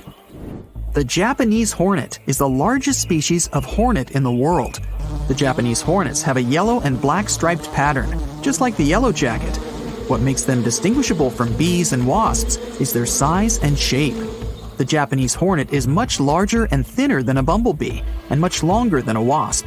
These hornets, of course, live in Japan, where they travel in colonies of up to 700 members.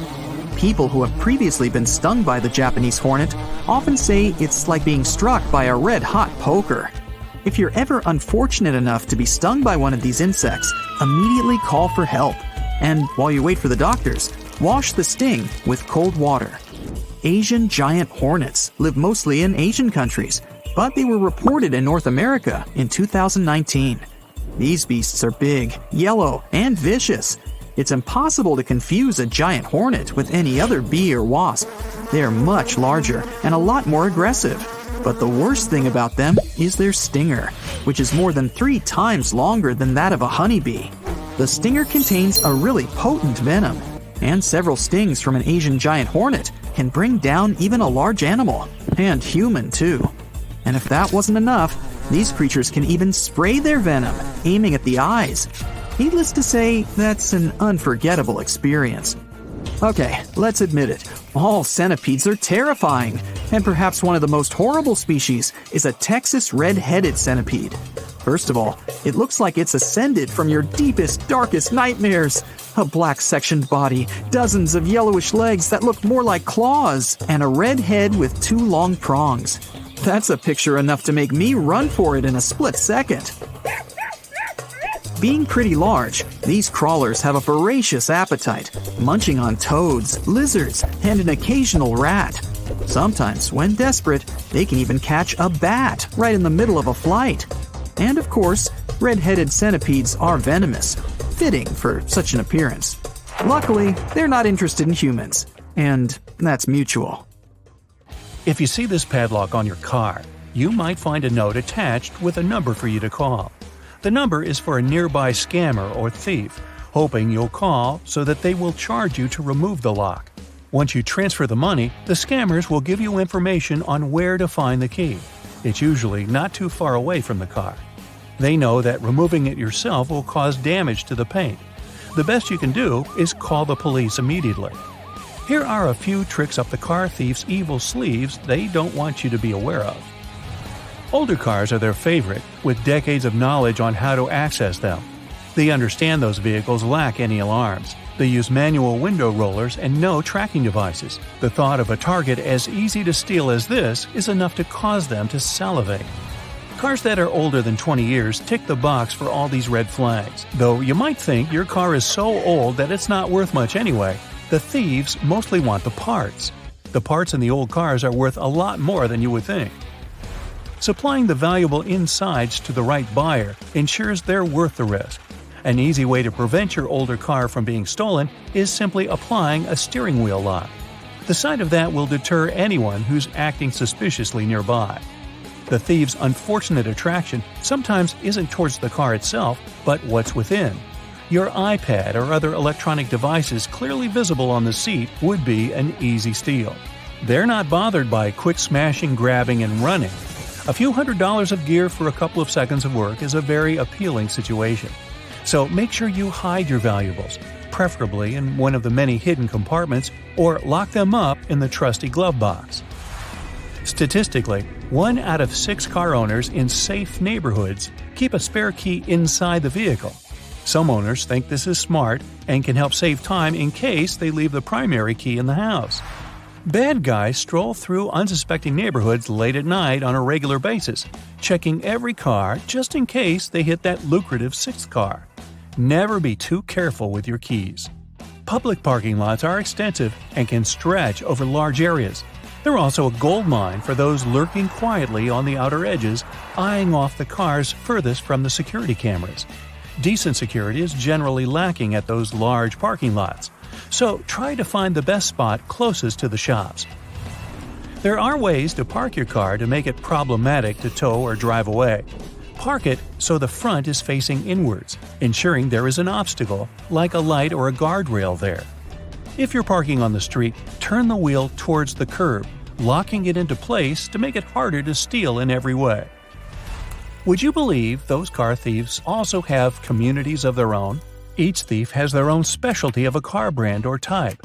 They will trade intel with the other crooks, so if their experience isn't enough to access your car, they will know someone who trades their knowledge for something viable in return.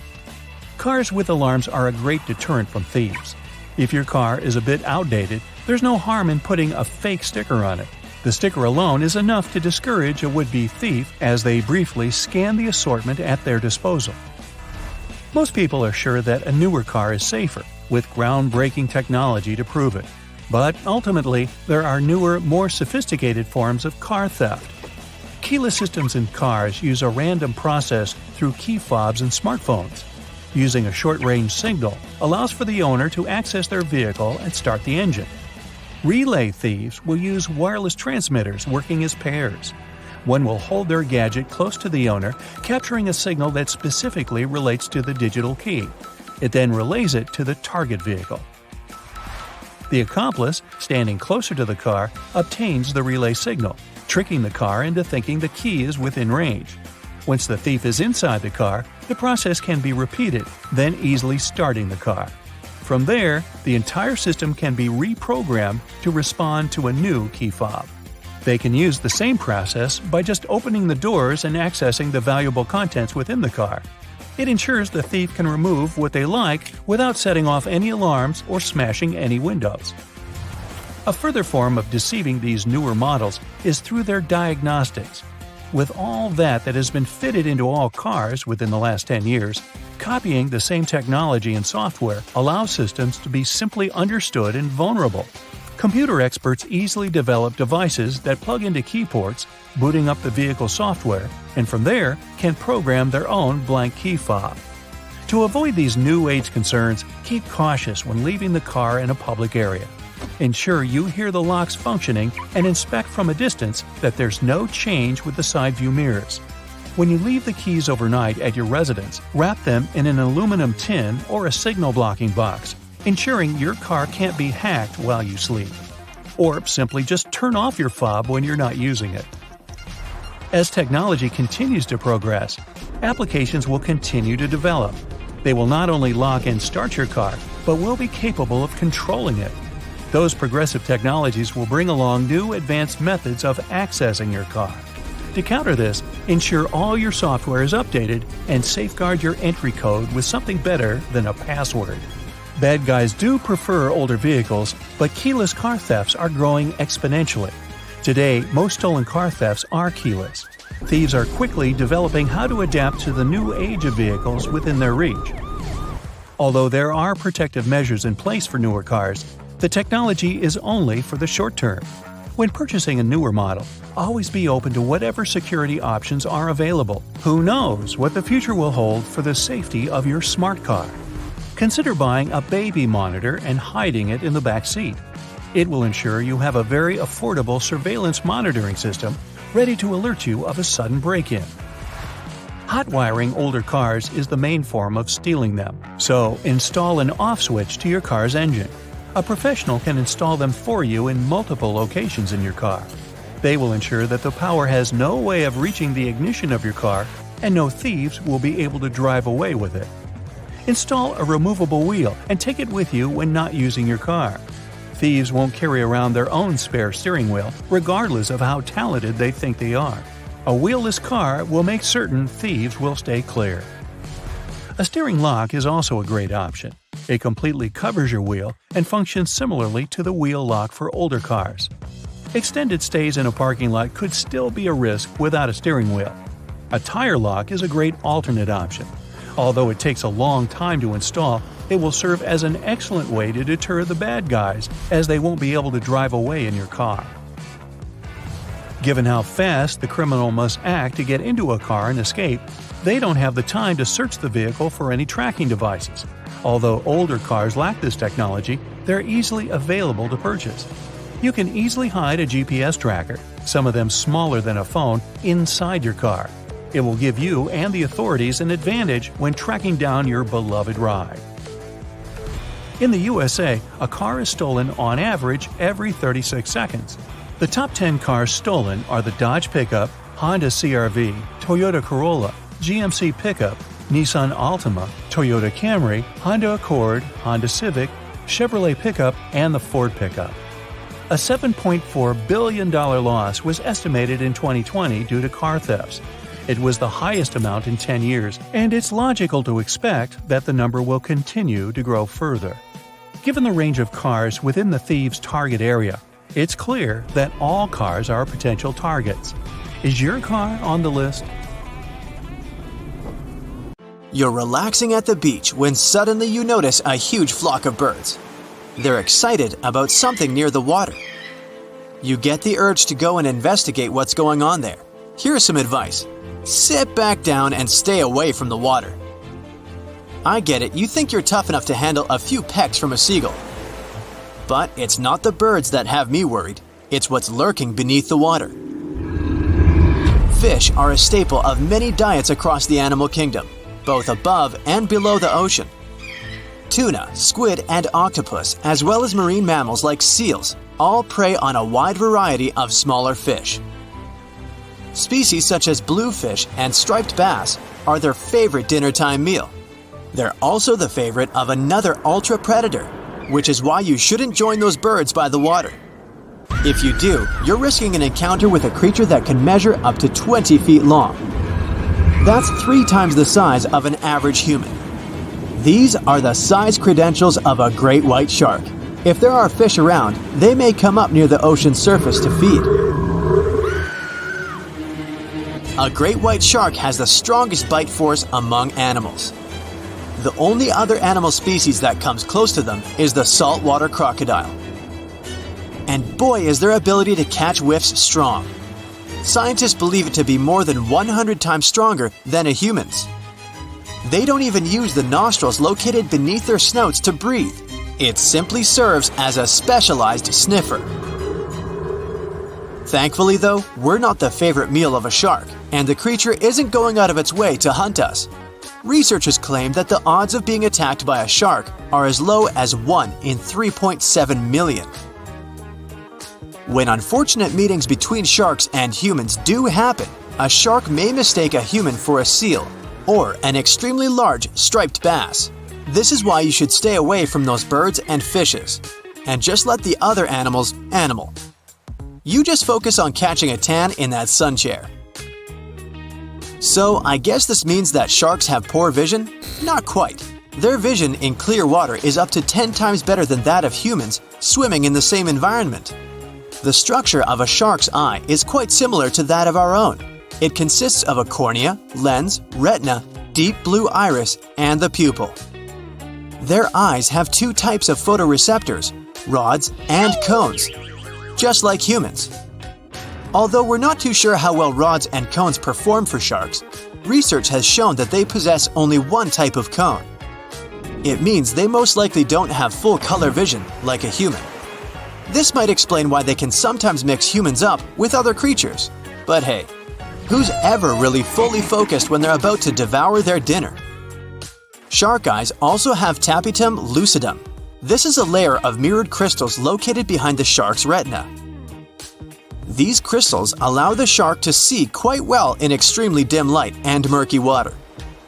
The crystals reflect incoming light, which gives the rods inside the retina a second chance at detecting light that they might have missed the first time around. Fun fact, cats also have tapetum lucidum. This is why your cat's eyes glow in the dark when you shine a light on them. Another telltale sign that sharks may be hovering around in nearby waters is the presence of whales. Sharks have been known to stalk the creatures for over 100 miles. They'll follow pods waiting for one of the members to become vulnerable before expertly striking. So, lesson learned? If you now see birds by the water, it's probably not a good thing, unlike when you see thousands of birds flying together through the sky. This is known as murmuration.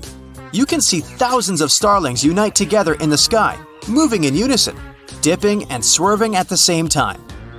It's like they're competing in some sort of synchronization event at the Bird Olympics. This happens when the birds begin to roost. It can be as early as September in some places and as late as the end of November elsewhere, with more birds joining the nightly displays during this time. Are they doing it for our entertainment? Well, not really. Grouping together in the sky offers protection from predators, like falcons. It can also get cold when you're flying that high up. So, the birds gather in their thousands to keep warm and exchange information on potential feeding sites. Okay, so in this case, a huge group of birds doesn't mean anything evil. But if you ever see some flying towards you whilst in a wooded area, it's probably time to leave the area. Birds and other animals flee wildfire areas. Certain mammals, like amphibians, may actually stay in the fire. Instead of fleeing for their lives, they will dig underground to escape it. But nearly all other animals will try their best to leave. Oh, and don't forget to jump out of the way whilst all those animals are running towards you. Why don't we switch back from birds to sharks? Yes, we now know if there are birds near the ocean surface, then sharks will probably be quite close as well. But what if there are no sharks anywhere near at all? If you ever happen to be in the ocean and notice some sharks heading deep towards the bottom of the ocean, this may be a sign that a hurricane or tropical storm is on the way. Sharks can sense the drop in barometric pressure that accompanies the storm, so they could be trying to get out of the hectic zone. Sharks don't quite care for humans, so they don't view our sandy beaches and inland towns and cities as safety zones. They're quite intelligent creatures and know the deeper they go in the ocean, the safer it gets. But the ocean's not always the best place to go in an emergency. Case in point, if you come across sea creatures who usually live in water randomly resting on the sand, don't get inside the water. This is a sign that the water is potentially toxic. It's possible that a red tide is congregating in the water near the beach. Red tides happen all over the world, but one algae species causes them in the Gulf of Mexico.